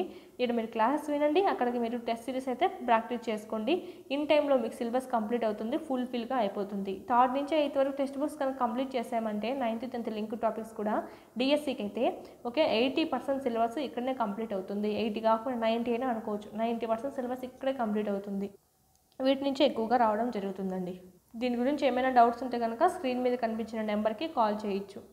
నెక్స్ట్ అండి, ఇంకా మనం చూసినట్టయితే ఇక్కడ మనం చూసుకుంటాం కదా, ఒకటి మనము అధిక కోణం అని చెప్తా ఉంటాము. అధిక కోణం అంటే ఏంటి? లంబ కోణం కన్నా ఎక్కువగా ఉంటుంది, 180 కన్నా తక్కువగా ఉంటుంది. ఇక్కడ మనం చూసుకుంటే 90 అండి లంబ కోణము. 90 + 45 ఎంత? 135 ఈజ్ ద రైట్ ఆన్సర్. అంటే మనకి ఇక్కడ అధిక కోణము అనేది లాస్ట్ చూసినట్టయితే 135 డిగ్రీస్ని అధిక కోణంగా చెప్పుకోవడం జరుగుతుంది. 90 కన్నా ఎక్కువగా ఉంటుంది, 180 కన్నా తక్కువగా ఉండడం అనేది జరుగుతుంది. నెక్స్ట్ అండి మనకి ఇక్కడ లంబకోణం చూసినట్టయితే లంబకోణంలో హాఫ్ ఎంత? 45. మళ్ళా 45లో హాఫ్ ఎంత? 22.5. అంటే 22 చూసుకుంటే ఇక్కడ హాఫ్ ఇక్కడ హాఫ్ 44, ఇదొక 1 కదా, 1 + 1 సో 45. అంటే మనకు 45/2 అనేది వేసుకుంటావు నువ్వు. 45లో సగం ఎంత? 22, 1/2. ఇదే మనం జస్ట్ తెలుసుకుంటే సరిపోతుంది, కానీ మనకేం పెద్ద ఇబ్బంది ఏం లేదు. నెక్స్ట్ కోణమానిని అంటే మనకు ఎక్కువగా వీటిని గీయడానికి మనం ఏది యూజ్ చేస్తామంటే ప్రొటాక్టర్ని యూజ్ చేస్తాం. కోణమానిని దీని యొక్క వక్రంగా ఉన్న అంచులు చూడండి 180 సమాన భాగాలుగా విభజించబడి ఉంటుంది. మళ్ళీ ఇక్కడ కూడా ఇది కూడా మనకు 180 ఉంటుంది. ఇక్కడ మనం చూడండి 90 అని చూపిస్తుంది కదా, ఇదంటే లంబ కోణము అని, ఇదంతా సరళ కోణము అని చెప్పి ఈ విధంగా చూసుకుంటూ ఉంటాము. ప్రతి సమాన భాగం అనేది చూసినట్టయితే 1 డిగ్రీ కిందికి లెక్కగా తీసుకుంటామండి. కుడివైపు నుంచి 0, ఇది చూడండి మనకి ఇక్కడ నుంచి చూసుకుంటే ఈ 0 నుంచి 180, ఈ పక్క మన కింది సైడ్లో కూడా 0 నుంచి 180 అనేది చూసుకోవడం జరుగుతుంది. సరళ కోణం అనేది మనం ఇక్కడ ఇది యూజ్ చేసుకుంటూ ఉంటాము. ఇలాగే మనకు కుడి ఎడమలు 2 సైడ్ నుంచి ఉంటాయి. 0, 180 అనేది 2 సైడ్ నుంచి స్టార్ట్ అయ్యి ఉంటుందండి. ఈ విధంగా మనం గీయాలంటే మధ్య భాగంలో ఈ మధ్య బిందువు వద్ద ఈ బిందువుని మనము నిల్చుకుని ఈ విధంగా కొలుచుకోవడం అనేది జరుగుతుంది. ఈ యాంగిల్ ఎంత ఉంది అని చెప్పి కొలుస్తాము. సో అండి ఈ లైన్కి ఏ లైన్కి సెట్ అవుతుందో అది చూసుకుంటాం. ఈ లైను ఈ బిందువు అనేది సేమ్ ఈ లైన్కి ఈక్వల్గా ఉండాలి, ప్రొటాక్టర్కి ఈక్వల్గా ఉండాలి. సో తర్వాత ఈ పొడిగించినటువంటి లైన్ ఉంది కదా, ఇది మనకు ఎక్కడుందో చూసుకుంటాం. ఇక్కడైతే మనకు 40 కాడ ఉంది, సో 40 అనేది తీసుకుంటాం. అదేవిధంగా మేడం ఇక్కడ పైన ఎందుకు ఇచ్చారు, కింద ఎందుకు ఇచ్చారు అంటే ఇప్పుడు నీకు ఇదేంటంటే మనకు బాగా తెలుస్తుంది ఏమని 90 కన్నా తక్కువ ఉంది అల్పకోణం అని చెప్పి. సో అల్పకోణం అన్నప్పుడు ఈ కిందవి తీసుకుంటావు 40 డిగ్రీస్. ఒకవేళ చూడండి ఇలా కొలవాలనుకోండి, ఈ పక్కదంతా ఏమని అర్థము? 140 అని అర్థము. ఓకే, ఈ లోపల ఉండేదేమో 40 అని అర్థము, ఈ పక్క బయటగా ఉండేదంతా ఏంటండి 140. అందుకు మనకి ఇక్కడ 2 యూజ్ అవుతాయి. 140 అనేది ఈ పక్క కోణము, ఈ కింది కోణం అనేది 40 అని చెప్పి చూసుకోవచ్చు. ఈ విధంగా మనకి 2 యూజ్ అవుతాయి. 140 + 40 ఎంత? 80. అట్లా చూసుకున్నా మనకు సరళ కోణానికి సరిపోదు అనేది జరుగుతుంది. ఈ విధంగా యూజ్ చేసుకుంటూ ఉంటాం. నెక్స్ట్ చూద్దాం ఎక్సర్సైజ్ అనేది. లంబకోణం సరళ కోణం కొలత ఎంత? లంబకోణం అంటే 90, సరళ కోణం అంటే 180. ఇది చూడండి అల్పకోణం కొలత. నెక్స్ట్ ఇక్కడ మనకు 90 కంటే తక్కువగా ఉంటుంది అల్పకోణం కొలత. అవునండి 90 కన్నా తక్కువగానే ఉంటుంది. ఎస్ ట్రూ అండి. అధిక కోణం కొలత 90 కన్నా తక్కువ ఉంటుందా? 90 కంటే తక్కువగా ఉంటుందా అధిక కోణం యొక్క విలువ? సో రాంగ్, ఎక్కువగా ఉంటుంది, గ్రేటర్ దెన్ అనేది రావాలి. సో ఇది wrong. Okay, first one true, second one false. పరావర్తన కోణం కొలత. పరావర్తన కోణం కొలత అంటే 270 డిగ్రీస్ అనుకుందాం ఎగ్జాంపుల్. 180 కన్నా పెద్దదే కదా, సో రైట్, ట్రూ ఆన్సర్. ఒక సంపూర్ణ భ్రమణం యొక్క కోణము ఎంత? 360. ఇక్కడ మనకు 360 ఈక్వలేనా? సో ఈక్వల్, సో ట్రూ ఇది కూడా. Angle A equal to 53, angle B equal to 35 అయితే యాంగిల్ ఏ అంటే 53 గ్రేటర్ దెన్ 35. 35 కన్నా 53 పెద్దదా? ఎస్ పెద్దదే కదా, సో రైట్ ఆన్సర్, ట్రూ ఇది కూడా. నెక్స్ట్ కోణాల కొలతలు అనేటివి రాద్దాము. కొన్ని అల్ప కోణాలు అనేటివి రాయమన్నారు, కొన్ని అధిక కోణాలు అనేటివి రాయమన్నారు. కనీసం 2 ఉదాహరణలైనా రాయాలంట. అల్ప కోణాలు అంటే ఏంటివి? 90 కన్నా తక్కువగా ఉండేటివి. ఎగ్జాంపుల్ 45 అయినా రాసుకోవచ్చు. 90 కన్నా తక్కువ కదా, 45 + 22 హాఫ్ ఎంత వేసుకుందాం 67 హాఫ్ 67 హాఫ్ కూడా మనకి ఏమవుతుందంటే 90 కన్నా తక్కువగానే ఉంది. సో ఇది కూడా మనకి అల్పకోణమే. కొన్ని అధిక కోణాలు చూసుకున్నట్టయితే 90 + 45 అండి 135. 90 కన్నా పెద్దగా ఉంది, 180 కన్నా చిన్నగానే ఉంది. So 135 + 22 half 5 6 7 57 157 half. ఇది కూడా మనకి ఏమవుతుందండి అధిక కోణం అనేది. ఈ విధంగా మనం 2 ఎగ్జాంపుల్స్ రాసాము. ఇక్కడ మన పిక్చర్స్ కూడా ఇచ్చారు చూడండి. ఇది అల్పకోణం, అధిక కోణం, లంబకోణం.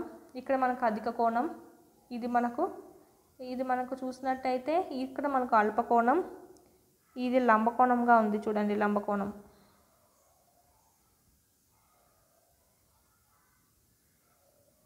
నెక్స్ట్ ఈ రెండిట్లో ఏది పెద్ద కోణం అని అడుగుతున్నారు. ఇది పెద్ద కోణం, ఇది తక్కువ కోణం. చూడండి ఇక్కడ మనకి ఇక్కడ ఈ డయాగ్రామ్ చూస్తూనే చెప్పేసుకోవచ్చు. ఈ రెండిట్లో చూసినట్టయితే ఇది అధిక, ఇది రెండు అల్పకోణాలే. పోల్చుకుంటే మనకు చెప్పడము ఓకే, పోల్చుకోవడంలో చూసుకుంటే ఇది కొంచెం తక్కువ కోణం, ఇది కొంచెం ఎక్కువ కోణము. ఈ రెండు మళ్ళీ 90 కన్నా తక్కువగానే ఉన్నాయి చూడండి, 90 కన్నా తక్కువగానే ఉన్నాయి అల్పకోణంగానే. ఈ రెండు అల్పకోణమే ఉన్నాయి, కానీ ఈ పోల్చుకుంటే ఇది కొంచెం తక్కువ, ఇది కొంచెం కోణం అనేది ఎక్కువగా చేస్తుంది. ఇది మనకు. నెక్స్ట్ లంబకోణం కొలత కంటే తక్కువ కొలత ఉన్న కోణము ఏమిటి అంటే అల్పకోణం. లంబకోణం కన్నా తక్కువగా ఉంటే దాన్ని అల్పకోణం అంటాం. లంబకోణం కంటే ఎక్కువ కొలత ఉంటే దాన్ని అధిక కోణం అంటాము. రెండు లంబకోణాల మొత్తం ఒక కొలతకు సమానమైన కోణం ఎంత? రెండు లంబకోణాలంటే 90 + 90 ఒక సరళ కోణానికి సమానము. రెండు కోణాల కొలతల మొత్తం ఒక లంబకోణానికి సమానమైన దానితో ప్రతి కోణం కొలత. రెండు కోణాల కొలతల మొత్తం ఒక లంబకోణానికి సమానమైన అంటే ఒక రెండు కోణాలు అనేటివి లంబకోణానికి సమానమైనవి అంట. అంటే చూడండి 45 + 45 ఎంత? 90. సో ఈ విధంగా ఒక కోణం విలువ ఎంత? 45. 45 + 45 కదా 90. ఇక్కడ అదే అడిగారు, రెండు కొలతలు తీసుకోవాలి, దాన్ని లంబకోణానికి ఈక్వల్ చేయాలని. రెండు కోణాల కొలతల మొత్తం ఒక సరళ కోణమైన అంటే 90 + 90 = 180 అవుతుంది. చూడండి రెండు కోణాలు అనేటివి తీసుకున్నాము. ఇది మనకు సరళ కోణానికి ఈక్వల్ అయింది 180కి. అంటే ప్రతి కోణం విలువ ఎంత? 90. ఇట్లా మనకు ఫిల్ ఇన్ ది బ్లాంక్స్ అనేటివి రాసాము. ఇక్కడ చూడండి టైమింగ్ ఇచ్చారు 9th 1 PM 6 PM. ఇక్కడ చూడండి 90 అంటే లంబకోణము, అల్పకోణము, ఇది 180 degrees సరళ కోణము. ఇది మనకు. నెక్స్ట్ మనం పర్పెండిక్యులర్ లైన్స్ అనేటివి చూస్తామండి. పర్పెండిక్యులర్ లైన్స్ అంటే లంబ రేఖలు అని అంటాం వీటిల్ని మనము. అంటే ఇవి ఏమవుతాయంటే ఒక రెండు రేఖలు అనేటివి ఖండించుకుంటూ ఉంటాయి పరస్పరము. వీటిల్నే మనము లంబ రేఖలు అని అంటామండి. ఈ రెండు ఏమవుతున్నాయి ఒక బిందువు వద్ద ఖండించుకోవడం అనేది జరుగుతుంది. ఇక్కడ చూడండి ABCD ఈ వీటి మధ్య మనకు ఖండించుకోవడం అనేది జరుగుతుంది. ACని BD ఖండిస్తుంది, అలాగైనా రాసుకోవచ్చు. BDని AC ఖండిస్తుంది అనేది రాసుకోవచ్చు. ఇక్కడ మనం చూసుకుంటే ABCD మనకి ఇవ్వడం అనేది జరిగింది. ఇక్కడ ఏం చూడొచ్చు అంటే AB రేఖ CD రేఖకు లంబంగా ఉన్నదని చెప్పుకోవచ్చు.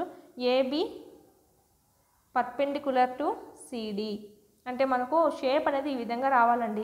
ఒక లైన్ తీసుకుంటావు, ఆ లైన్కి మనకు ఇది ఖండించడం అనేది చేస్తుంది. సో దాన్ని మనము పర్పెండిక్యులర్ అని చెప్పి తెలుసుకుంటాము. ఇప్పుడు ఏబీని ఏది ఖండిస్తుంది అంటే CD అనేది ఖండిస్తూ ఉంది. నెక్స్ట్ ఇక్కడ చూడండి, ఇది బాగా అర్థమవుతుంది. ఇంకా AB అనేటువంటి రేఖాఖండం ఉంది. M గుండా పోతూ ఏబీకి లంబంగా ఉండే రేఖ అనేది మనకు ఇక్కడ చూసుకోవచ్చు. ఇక్కడ చూడండి LMN అనేది ఇంకో రేఖ, రెండు ఖండించుకుంటూ వెళ్తున్నాయి. ఈడ మనకు చక్కగా ఖండించుకున్నాయి కాబట్టి మీకు బాగా అర్థమవుతుంది పర్పెండిక్యులర్ అని చెప్పి. ఇక్కడ మనకు సొట్టగా ఖండించుకున్నాయి కదా, అందుకే మీకు ఇక్కడ షేప్ అనేది అలా లేదు, ఎలాగైనా ఖండించుకోవచ్చు. ఇక్కడ చూసినట్టయితే ఈ MN అనేది ఈ ఏబీని రెండు సమాన భాగాలుగా విభజించడం అనేది జరిగింది. ఓకే, ఏబీని M1 ఏం చేస్తుంది, MN సమానంగా కత్తిరించింది. సో దీన్ని ఏమంటామంటే సమద్విఖండన రేఖ అని చెప్పి అంటాం. MNని ఏబీ యొక్క MN అనేది ఏమంటామంటే ఏబీ యొక్క లంబ సమద్విఖండన రేఖ. లంబంగా ఉంది, ఈ పక్క రెండు సమానంగానే సెంటీమీటర్స్ ఉంటుంది. సో ఆ విధంగా ఇది కట్ చేయడం అనేది జరుగుతుంది. దీన్ని ఏమంటామంటే పర్పెండిక్యులర్ బైసెక్టార్ అని చెప్పి అంటాము. ఓకే, ఇక్కడ మనకి ఇచ్చారు MNని ఏబీ యొక్క లంబము. ఓకే, ఏబీ యొక్క లంబ సమద్విఖండన రేఖ అని చెప్పచ్చు. ఏబీకి లంబ సమద్విఖండన రేఖ ఏదంటే అంటే లంబంగా సమంగా ఖండిస్తుంది అని. ఓకే, లంబంగా సమంగా 2 పార్ట్స్గా ఖండిస్తుంది అని చెప్పి పేర్లోనే ఉంటుంది మనకు, లంబంగా సమంగా 2 భాగాలుగా ఖండించేస్తుంది అని చెప్పి. ఓకే, ఇది మనకు ఏబీ పర్పెండిక్యులర్ టు ఎంఎన్ అని చెప్పి చెప్తాం. ఈ విధంగా రాస్తాం మనం సింబాలిక్గా రాయాలంటే. నెక్స్ట్ అండి, టేబుల్ ఉపరితలంపై యొక్క పక్క అంచులు చూసినట్టయితే మనకు ఈ విధంగా ఉంటాయి కదా. టేబుల్ పక్క అంచులన్నీ మనకు 180 డిగ్రీస్లో ఉంటాయి. రైలు పట్టాలు చూసినట్టయితే ఇవి చూసుకుంటే ప్యారలల్గా ఉంటాయి. ఓకే ఓకే నెక్స్ట్ మనకి వీటి మధ్య కోణం చూసినట్టయితే ఇవి కూడా మనకు లంబంగా ఉంటుంది. ఇవి అయితే మనకు ప్యారలల్ లైన్స్ అని చెప్తాం. దీనికి పోలిక ప్యారలల్ లైన్స్ అని. దేన్ని చూసుకుంటున్నాం దాన్ని బట్టి కూడా మారుతుంది. ఎల్ అక్షరం రేఖాఖండాలు, ఎల్ అక్షరం ఇది పర్పెండిక్యులర్ అవుతుంది చూడండి. ఇట్లా లైన్ ఉంది, ఇది మనకు సమద్విఖండనం చేస్తుందని చెప్పి ఖండన రేఖ లంబ ఖండనం చేస్తుందని చెప్పి చెప్పుకోవచ్చు. Perpendicular line. ఒకవేళ అక్షరంలో రేఖాఖండాలు అడిగారు కాబట్టి 1, 2 రేఖాఖండాలు అనేటివి మనకు ఏ రేఖాఖండం కనిపిస్తుంది అండి? పర్పెండిక్యులర్ లంబ రేఖ అనేది కనిపిస్తుంది. యాంగిల్ అడగలేదు ఇక్కడ, రేఖాఖండం ఏదని అడిగారంటే ఓకే వి అక్షరం అనేది చూసినట్టయితే అల్పకోణాన్ని చేసే విధంగా ఉంది. పీక్యూని అనున్నది XYకు లంబంగా ఉండినట్లు తీసుకోవాలి. పీక్యూ అనున్నది క్యూ ఒక రేఖ, దీన్ని మనకు సమంగా కట్ చేసేది XY అనుకుంటే పీక్యూ రేఖ మరియు XY ఏ వద్ద ఖండించుకుంటున్నాయంట. అయితే PAY ఎంత అంటే యాంగిల్ PAY ఎంత అంటే ఈ పక్క చూడండి 90 డిగ్రీస్ అని చెప్పచ్చు. మీ జ్యామితీయ పెట్టెలో 2 మూలమట్టాలు ఉన్నాయి. వాటి మూలల మధ్య ఏర్పడిన కోణాల కొలతలు అనేటివి తీసుకోవాలి. కోణం అనేది కొలత ఏదైనా ఉందో లేదో చూసుకోమని చెప్తున్నారు. మన జామెట్రీ బాక్స్ ఉంటుంది కదా, జామెట్రీ బాక్స్లో అదేం మనకు అవసరం లేదు. నెక్స్ట్ ఇక్కడ చూసుకున్నట్టయితే CE = ఈజీ అవుతుందా అని అడుగుతున్నారు. CE ఎంత గ్యాప్ ఉంది? 2 ఉన్నాయి మనకు గ్యాప్. ఈజీ ఎంత ఉంది? ఈజీ ఇక్కడ 2 గ్యాప్ ఉంది. సో మనకి ఇక్కడ ఎస్ అవుతుంది, ఈ అని రైట్ అని రాసుకోవచ్చు. PE CGని సమద్విఖండనం చేస్తుందా? PE ఎక్కడ ఉందండి? PE ఓకే, CG సమంగానే ఉంది కదా, సో సమద్విఖండనం చేస్తుందా అంటే చేస్తుంది. PE లంబ సమద్విఖండన రేఖ అయ్యే విధంగా ఏవైనా 2 రేఖాఖండాలు చూడండి. PE లంబ సమద్విఖండన చేయాలండి. ఓకే, DF అని చెప్పుకోవచ్చు. ఇంకొకటి CG చెప్పచ్చు, BH కూడా రాయొచ్చు. మళ్ళీ ఇది రాయలేము, ఈ పక్క ఏం లేదు ఇంకా. ఓకే, సో మనకి సమద్విఖండన చేయలేదు అప్పుడు. సో ఇంతవరకు మనం రాసుకోవచ్చు. నెక్స్ట్ ఇది నిజమేనా అని చెప్పారు. ACFG ఎంత ఉంది మనకు? ACFG చూడండి, ఇక్కడ 2 పార్ట్స్ ఉన్నాయి. ఇక్కడేమో 1 పార్టే ఉంది, అంటే 1 కన్నా పెద్దదా? ఎస్ పెద్దదే, ఎస్ అని చెప్పుకోవచ్చు, రైట్. CD = GH. CD ఎన్ని points? 1 point. GH 1 point. So right right అని చెప్పచ్చు. BC EH చూసుకుంటే మనకు ఇక్కడేమో 1 పాయింటే ఉంది, 1 2 3. ఇక్కడేమో 3 పాయింట్స్ ఉన్నాయి. ఇక్కడ ఏముంది? 3 కన్నా లెస్ దెన్ ఉంది, ఎస్ అండి. 3 కన్నా చిన్నదే కదా 1 అనేది. సో ఇది మనకు. నెక్స్ట్ అతి తక్కువ భుజాలు కలిగిన బహుభుజినే మనం ఏమంటామంటే త్రిభుజము అని చెప్పి అనడం అయితే జరుగుతుంది. అంటే దీంట్లో మనకు 3 భుజాలు మాత్రమే ఉంటాయి. ఈ విధంగా మనం 3 భుజాలు యూజ్ చేసుకొని ఇలాగ టైప్స్ ఆఫ్ షేప్స్లో మనము గీవచ్చండి. ఇక్కడ మనకు యాంగిల్స్ కూడా మనం తీసుకుంటాం. ప్రతిదీ చూసినట్టయితే దీనికి అన్నిటికీ మనము లంబకోణం కన్నా తక్కువగానే ఉంటుంది ప్రతిదీ చూడండి. సో ఇదంతా మనకు అల్పకోణాలతో ఏర్పడినటివి. కొన్ని చోట్ల మనం లంబకోణం కూడా తీసుకుంటాం, ఇది లంబకోణం అవుతుంది. అలాంటప్పుడు ఇక్కడ ఉండి మనకు అల్పకోణాలే ఉండడం అనేది జరుగుతుంది. ఈ విధంగా 3 అల్పకోణాలైనా ఉంటాయి, ఒకటి 90 డిగ్రీస్ లంబకోణమైన ఒకటి ఉండడం అనేది జరుగుతుంది. ఇక్కడ చూడండి, అన్ని కోణాలు సమానంగా గల త్రిభుజాలు. ఒక త్రిభుజంలో అన్ని కోణాలు సమానమైతే వాటి భుజాలు ఏమవుతాయి? త్రిభుజంలో అన్ని కోణాలు సమానమైతే వాటి భుజాలు కూడా మనకు ఈక్వల్ డిస్టెన్స్లో ఉంటాయి. సో సమానం అనేది అవుతాయి. 3 భుజాలు సమానంగా గల త్రిభుజాలు. 3 భుజాలు సమానంగా ఉన్నాయంట. 3 భుజాలు సమానంగా ఉంటే వాటి కోణాలు కూడా సమానంగానే ఉంటాయి. 2 సమాన కోణాలు. ఓకే, 2 సమాన భుజాలు కలిగిన త్రిభుజము అంటే ఈ 2 కోణాలు మాత్రమే సమానంగా ఉన్నాయి, మూడోది మాత్రం వేరుగా ఉంటుంది. దాన్ని ఏమంటామంటే దాని పేర్లు కూడా ముందు చూసుకున్నాం. అంటే దీంట్లో ఏమని అర్థము? 2 కోణాలు సమానంగా ఉన్నాయి, 2 భుజాలు సమానంగా ఉన్నాయి అని చెప్పి అర్థం. ఇక్కడ అదే ఇచ్చారు, 2 కోణాలు సమానము, 2 భుజాలు అనేటివి సమానము. ఇక్కడ చూడండి, ఏ రెండు భుజాలు సమానంగా లేకపోతే అలాంటి వాటిల్లో చూసినట్టయితే ఒక త్రిభుజంలో కోణాలు సమానం కాకపోయినా అప్పుడు ఏ రెండు భుజాలు కూడా సమానం అనేది అవ్వదు కదా. ఒక్కొక్కటిగా ఉంది. ఓకే, ఒకటి ఇంకోటి చూడండి, 2 3 అనేటివి ఈక్వల్గా లేవు కొలతలు అనేటివి. ఒకటి 5 ఉంటే ఒకటి 4 ఉంటే ఒకటి 3 ఉంది. సో ఈ రెండు మనకు వేరువేరుగా ఉన్నాయి. సో ఏది ఈక్వల్ కాదు. 3 కోణాలు అనేటివి అసమానంగా ఉంటాయి, కోణాలైనా సరే భుజాలైనా సరే. ఇది మనకు నెక్స్ట్ చూసినట్టయితే మనకి ఇక్కడ చూడండి, గీతలు ఏం తెలుపుతాయంటే ఒకటే గీత ఉంది కదా, అంటే 3 ఈక్వల్గా ఉన్నాయని. ఇక్కడ చూడండి, ఇక్కడే దీనికి మాత్రమే గీత ఉందంటే ఈ రెండు భుజాలు సమానము, ఇది మనకు సమానం కాదు అని. ఓకే, ఇక్కడ చూడండి 3కి 2 అని ఉంది, అంటే ఇవి కూడా మనకు 3 సమానంగానే ఉన్నాయి అని చెప్పి. ఇక్కడ చూడండి, ఈ రెండిటికి మాత్రమే గీత ఉంది, అంటే ఈ భుజము సమానంగా ఉన్నాయి అని చెప్పి అర్థము. ఈ విధంగా చూసుకుంటాము. త్రిభుజాల కొలతల ఆధారంగా త్రిభుజాలకు మనం పేర్లు పెట్టడం జరిగిందండి. అవి మనకు 3 రకాలుగా విభజించుకున్నాము. విషమబాహు, సమద్విబాహు, సమబాహు. ఇక్కడ పేర్లోనే ఉంటుంది చూడండి. సమబాహు అంటే ఏంటి? సమము, 3 భుజాలు సమానంగానే ఉంటాయి, దాన్ని మనం సమబాహు అంటాం. సమద్విబాహు, అంటే సమానంగా ఉంటాయి. ఏవి? ద్విబాహు అంటే 2. ద్వి అంటే ఎంత అండి? 2 అని కదా. సో అంటే 2 భుజాలు సమానంగా ఉండడము, 2 భుజాలు సమానంగా ఉంటాయి. విషమ బాహు అంటే ఇక్కడ ఉండేటువంటి ఏ భుజము మనకు సమానంగా ఉండదు, 3 వేరువేరుగా ఉంటాయి, దాన్నే మనం విషమ బాహు అంటాం. 3 అసమాన భుజాలను కలిగి ఉంటుంది, పేర్లోనే ఉంటుంది. సమబాహు అంటే 3 సమానంగానే ఉంటాయి. సమద్విబాహు, ద్వి అనే పేరులోనే ఉంటుంది మనకి. ఓకే, అంటే ఏమని? 2 భుజాలు మాత్రమే సమానంగా ఉంటాయి. ఇక్కడ చూడండి, విషమబాహు. ఓకే, 3 మనకు వేరువేరుగా ఉండడం అనేది జరుగుతుంది. ఇది మనకు సంబంధించి ఇంగ్లీష్లో చూసుకుందాం నేమ్స్ అనేటివి. ఓకే, ఈక్విలేటరల్ ట్రయాంగిల్ అంటే సమబాహు. నెక్స్ట్ సమద్విబాహు, ఐసోస్లెస్ ట్రయాంగిల్. నెక్స్ట్ విషమబాహు, స్కెలెన్ ట్రయాంగిల్. నెక్స్ట్ మనకి ఏమున్నాయంటే కోణాల ఆధారంగా చూసుకుంటే 3 రకాలు. ఇది భుజాల ఆధారంగా చూసుకుంటే మనము చూసుకున్నాము, భుజాలను బట్టి ఈక్వలా నాన్ ఈక్వలా అనేది. కోణాల ఆధారంగా చూసుకుందాము.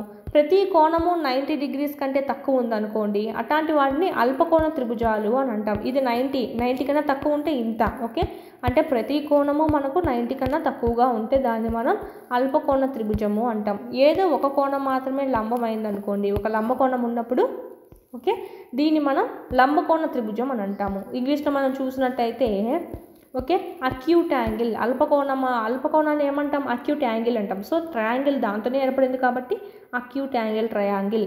నెక్స్ట్ లంబకోణం చూసినట్టయితే right angle triangle. Next obtuse angle triangle అంటే అధిక కోణ త్రిభుజము. అంటే ఈ విధంగా వస్తుంది, లంబం కన్నా ఎక్కువగా ఉంటుంది ఒకటి. ఈ విధంగా ఉంటాయి మనకు కోణాలు అనేటివి. భుజాలు బట్టి కోణాల బట్టి చూసుకున్నాం త్రిభుజాల పేర్లు అనేటివి. ఇదేమో మనకు అల్పకోణము, లంబకోణము, అధిక కోణము. చూడండి, ఇక్కడ లంబకోణం కన్నా ఎక్కువగా ఉంది, చూడండి లంబకోణం కన్నా తక్కువగా ఉంది కోణం. ఇది డైరెక్ట్ లంబకోణంగా ఉంది కాబట్టి రైట్ యాంగిల్ ట్రయాంగిల్ అనేది మనం ఇక్కడ చూసుకున్నాము. ఇక్కడ మనకి ఇచ్చారు, పేపర్లో గీయమని చెప్పి ఇచ్చారు, విషమబాహు అల్పకోణ త్రిభుజము అని. అంటే విషమబాహు అంటే ఏంటి? 3 ఈక్వల్గానే ఉండవు కొలతలు అనేటివి, ఒకటి 3, 4, 5 పెట్టుకున్నాము. అల్పకోణం 3 అల్పకోణాలే ఉండాలి. అధిక కోణ సమద్విబాహు త్రిభుజం అంటే 2 భుజాలు అనేటివి సమంగా పెట్టుకోవాలి. అధిక కోణం అనేది ఒకసారి ఉండాలి. అంటే మనకి ఇక్కడ అధిక కోణం అంటే ఈ విధంగా రావాలి మనకు. ఓకే, మనకు అలాంటప్పుడు దీన్ని 4 సెంటీమీటర్స్ తీసుకుంటే దీన్ని కూడా 4 సెంటీమీటర్స్ తీసుకోండి సరిపోతుంది. అట్లా ఆ విధంగా మనం గీసుకోవాల్సి ఉంటుంది. నెక్స్ట్ ఈ విధంగా మనము ఇంకా కొన్ని ఇవ్వడం అనేది జరిగిందండి. సాధ్యమో కాదో కూడా మీరు గీయండి అని చెప్పి చెప్తున్నారు. నెక్స్ట్ అభ్యాసం చూద్దాము. 7, 8, 9 సెంటీమీటర్స్ భుజాలు కొలతలు గల త్రిభుజం ఏమవుతుంది? చూడండి, ఒకటేమో 7 అంట, ఒకటేమో 8 అంట, ఒకటేమో 9 అంట. 7, 8, 9 3 వేరువేరుగా ఉన్నాయి. సో ఇది మనకు విషమబాహు త్రిభుజం అవుతుంది. నెక్స్ట్ ఏబి 8.7, ఏబి అనేది 8.7, ఏసీ అనేది 7 సెంటీమీటర్స్, బీసీ అనేది 6 సెంటీమీటర్స్. ఇది కూడా మనకు వేరువేరుగానే ఉన్నాయి అంతా. సో ఇది కూడా మనకి విషమబాహు త్రిభుజం అవుతుంది. భుజాలు ఇచ్చారు కదా, ఇక్కడ భుజాలు బేస్ చేసుకొని చెప్తున్నాము.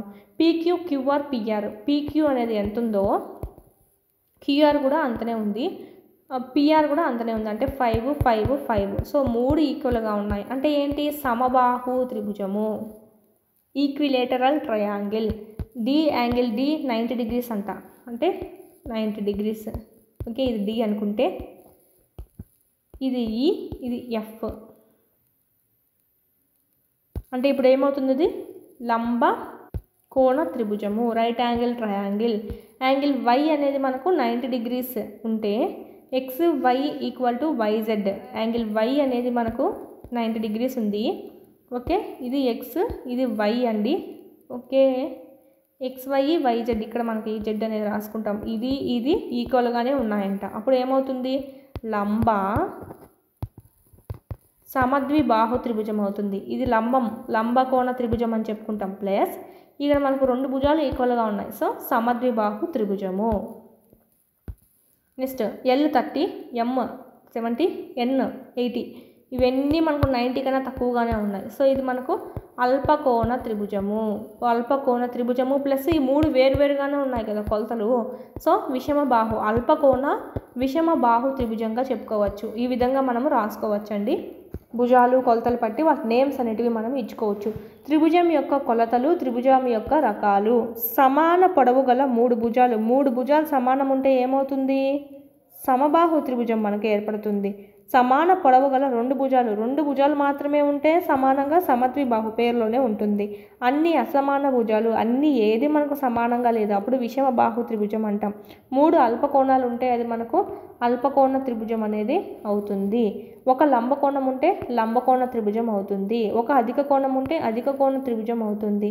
రెండు భుజాల పొడవులు సమానంగా గల ఒక లంబకోణం త్రిభుజం అంటే రెండు భుజాలు అనేటివి సమానంగా ఉన్నాయి. లంబకోణం కదా, లంబకోణము ఈ రెండు భుజాలు సమానంగా ఉన్నాయి. అప్పుడు ఏమవుతుంది, లంబకోణ సమద్విబాహు త్రిభుజం అనేది అవుతుంది. ఓకే, లంబంగా ఉంది. సమద్విబాహు అంటే రెండు భుజాలు ఈక్వల్గా ఉన్నాయి. సో అది మనకు ఒకటి. ఇది మనకు మ్యాచ్ ది ఫాలోయింగ్. ఇక్కడ చూడండి, ఇక్కడ మనం పేర్లు అనేటివి రాసుకుందాము. ఇక్కడ మనకు రెండు అనేటివి ఈక్వల్గా ఉన్నాయి, ఇది వేరుగా ఉంది. సో ఇది ఏమవుతుంది, సమద్విబాహు అవుతుంది. ఓకే, నెక్స్ట్ ఇక్కడ మనకు మూడు వేరువేరుగానే ఉన్నాయి. ఇక్కడైతే లంబంగా ఉంది. సో లంబ విషమబాహు. ఇది చూసుకుంటే రెండు ఈక్వల్గా ఉన్నాయి, అల్ప ఉంది కదా. సో అల్పకోణ సమద్విబాహు అంటే రెండు కోణాలు ఈక్వల్గా, రెండు అల్పకోణాలు ఉన్నాయి అన్నీ. అయితే ఇవి భుజాలు మాత్రం రెండు ఈక్వల్గా ఉన్నాయని. ఇది చూసుకుంటే అధిక కోణ 7 రెండు ఈక్వల్గా ఉన్నాయి అంటే అధిక కోణ సమద్విబాహు. ఇట భుజాలు యాంగిల్స్ రెండు కలిపి రాయండి పేర్లు అనేటివి. సమద్విబాహు అంటే రెండు భుజాలు మాత్రమే ఈక్వల్గా ఉన్నాయి. లంబకోణము ఈడ మనకు ఈక్వల్గానే ఉన్నాయి. సో లంబకోణ సమద్విబాహు. నెక్స్ట్ 5.5, 5.2, 5.2. ఇక్కడ చూసుకుంటే మనకు సమబాహు త్రిభుజము.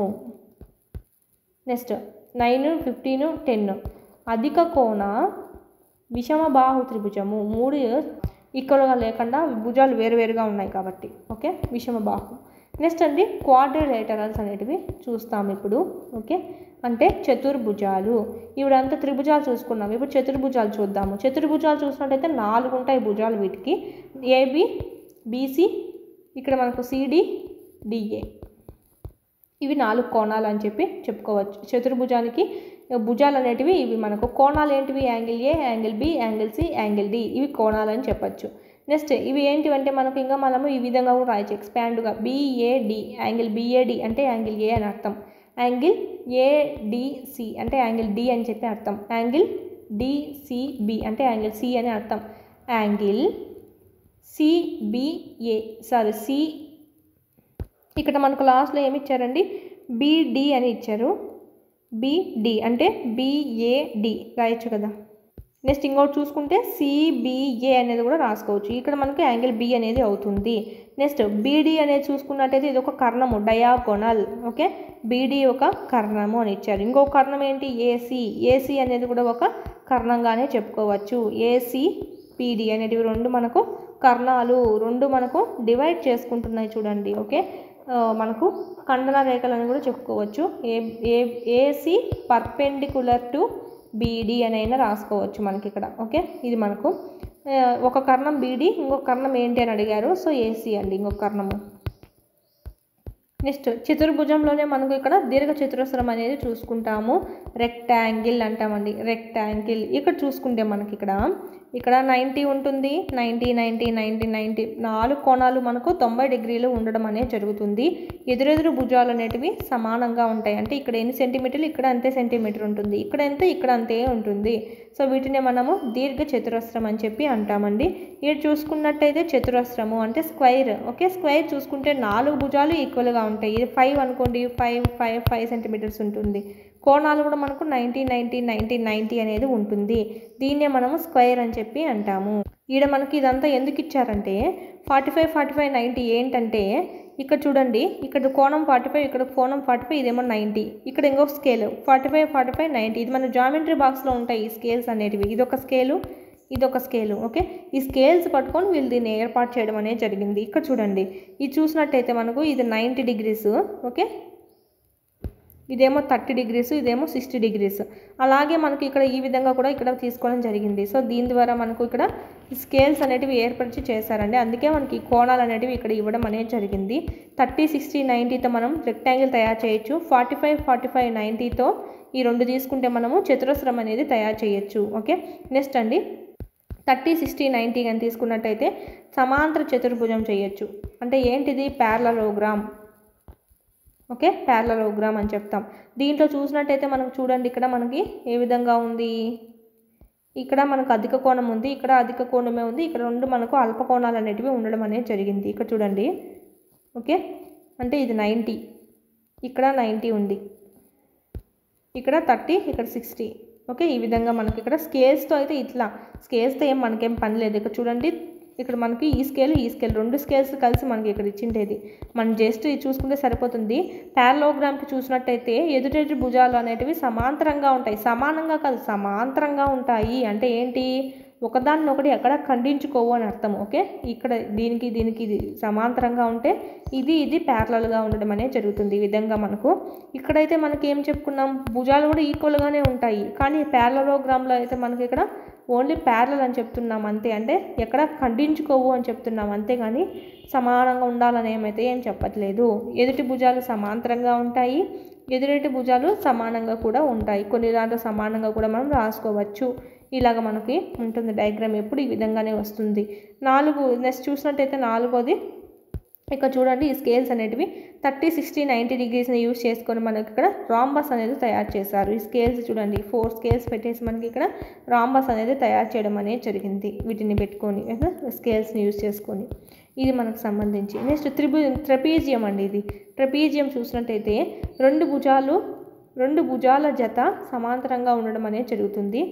రెండు ఎదురు భుజాలు ఏవైతే ఉన్నాయో ఈ విధంగా ఉంటుంది మనకు మామూలుగా ట్రెపీజియం. ఈ పక్క కూడా ఓకే, ఇది ఎలా ఉంది, సమాంతరంగా ఉంది, అంటే ప్యారలల్గా ఉంది, ఎక్కడా ఖండించుకోవడం అనేది జరగదు.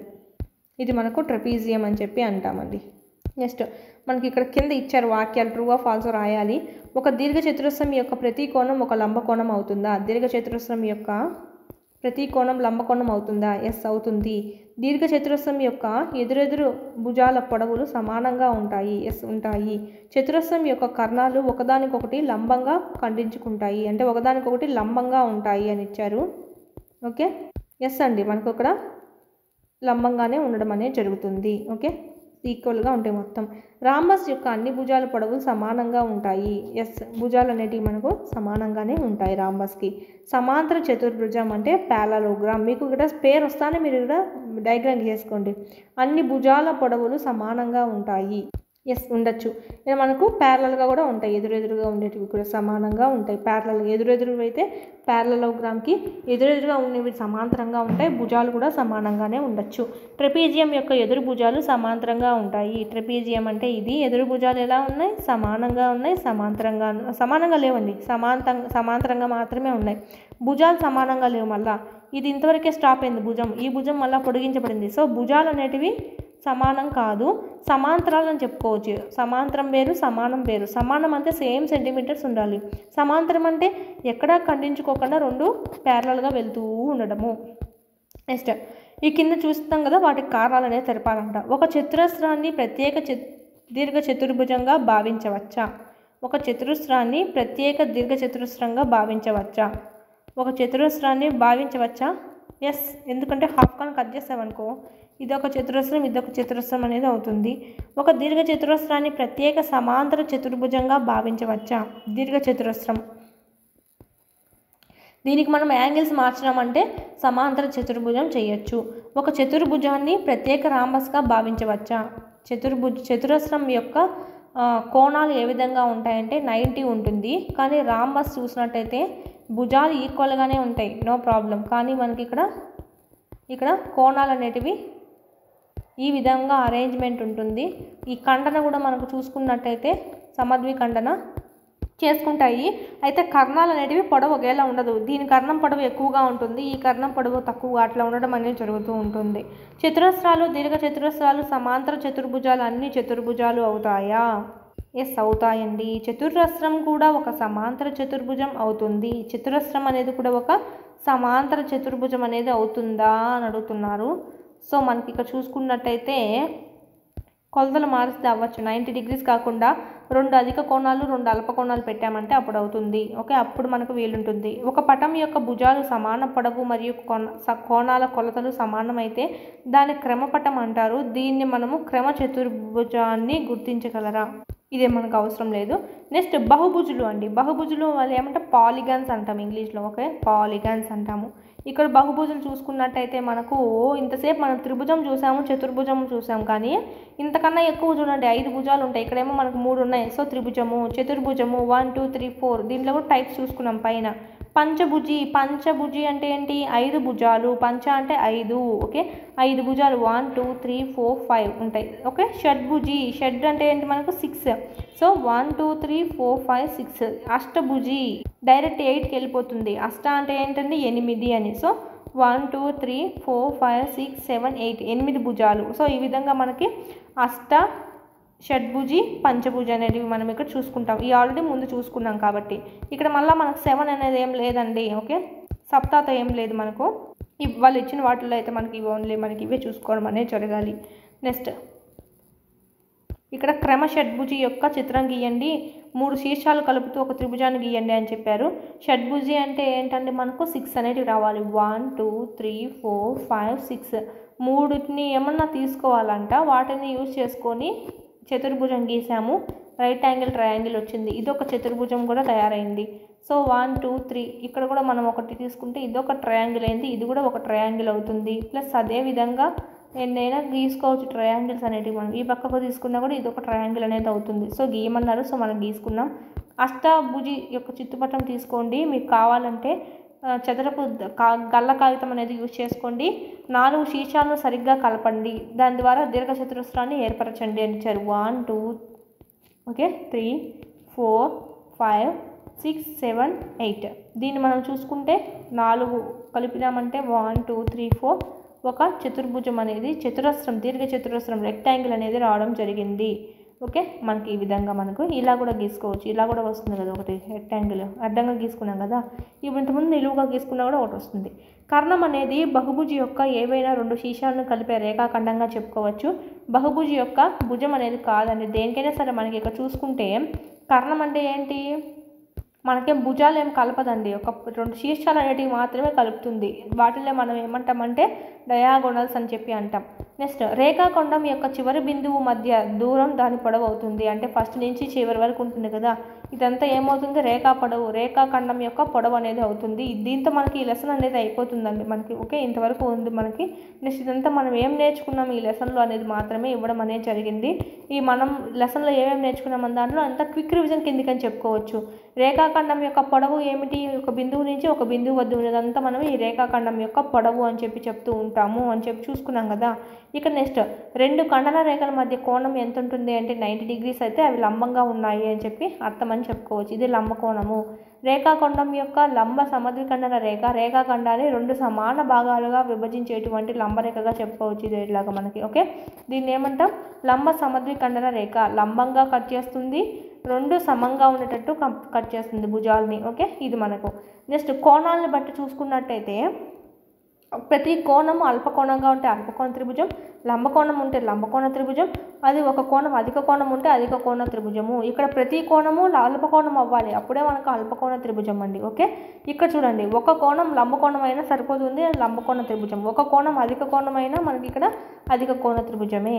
ఇది నెక్స్ట్ మనం చూసుకున్నట్టయితే భుజాలు బట్టి చూసుకుంటే సమబాహు అంటే క్వాడ్రిలేటరల్, అంటే మనకు 3 భుజాలు సమానంగా ఉంటాయి. ఏదో 2 భుజాలే సమానంగా ఉంటే సమద్విబాహు, 3 భుజాలు వేరువేరుగా ఉంటే అది విషమబాహు.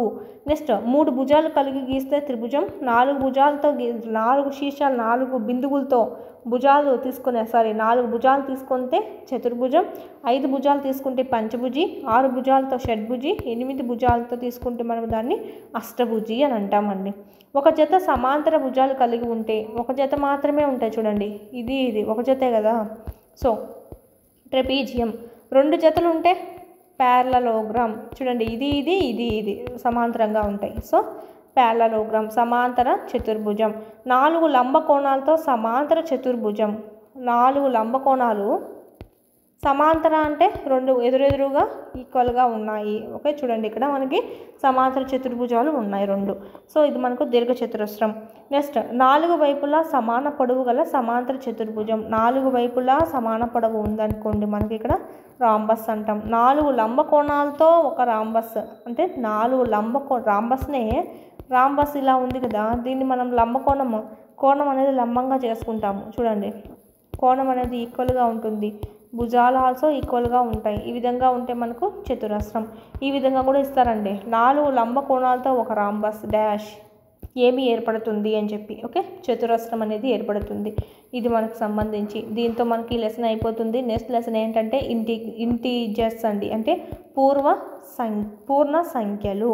వీటితో మనకు 6 లెసన్స్ అనేటివి అయిపోతాయి. మనకి ఇక్కడ చూసుకున్నట్టయితే దీంతో ఈ లెసన్ అయిపోతుంది. ఇక్కడ మీరు క్లాసెస్ వినండి, మన యాప్లో టెస్ట్ సిరీస్ ఏదైతే ఉందో అది ప్రాక్టీస్ చేసుకోండి. ఇన్ టైంలో మీకు సిలబస్ అనేది కంప్లీట్ అవ్వడం అనేది జరుగుతుంది. ఇక్కడ మీకు లెసన్ వైజ్ టెస్ట్ సిరీస్ ఉంటాయి, ప్లస్ ఇప్పుడు టాపిక్ వైజ్ కూడా మీకు యాడ్ చేయడం అనేది జరిగింది. యూస్ చేసుకోవచ్చు, 2 టైప్స్గా కూడా యూస్ చేసుకోవచ్చు మీరు ఇక్కడ. ఓకే, టాపిక్ వైజ్ ఉన్నాయి, plus class wise lesson wise కూడా ఉన్నాయండి. ఇది కేవలం మీకు ఇప్పుడైతే కాస్ట్ తక్కువలో ఉంది, ఓన్లీ పండగ వరకు మాత్రమే ఆఫర్. DSC 2024 అనే కూపన్ కోడ్ యూస్ చేసుకొని మీరు ఇక్కడ తక్కువ కాస్ట్కే పొందవచ్చు. 300 రూపీస్ డిస్కౌంట్ అనేది మీకు రావడం అనేది జరుగుతుంది. ఓకే, త్వరగా పర్చేజ్ చేసుకోండి. త్వరలోనే ఈ ఆఫర్ అనేది ముగించబోతున్నాం. ఓకే.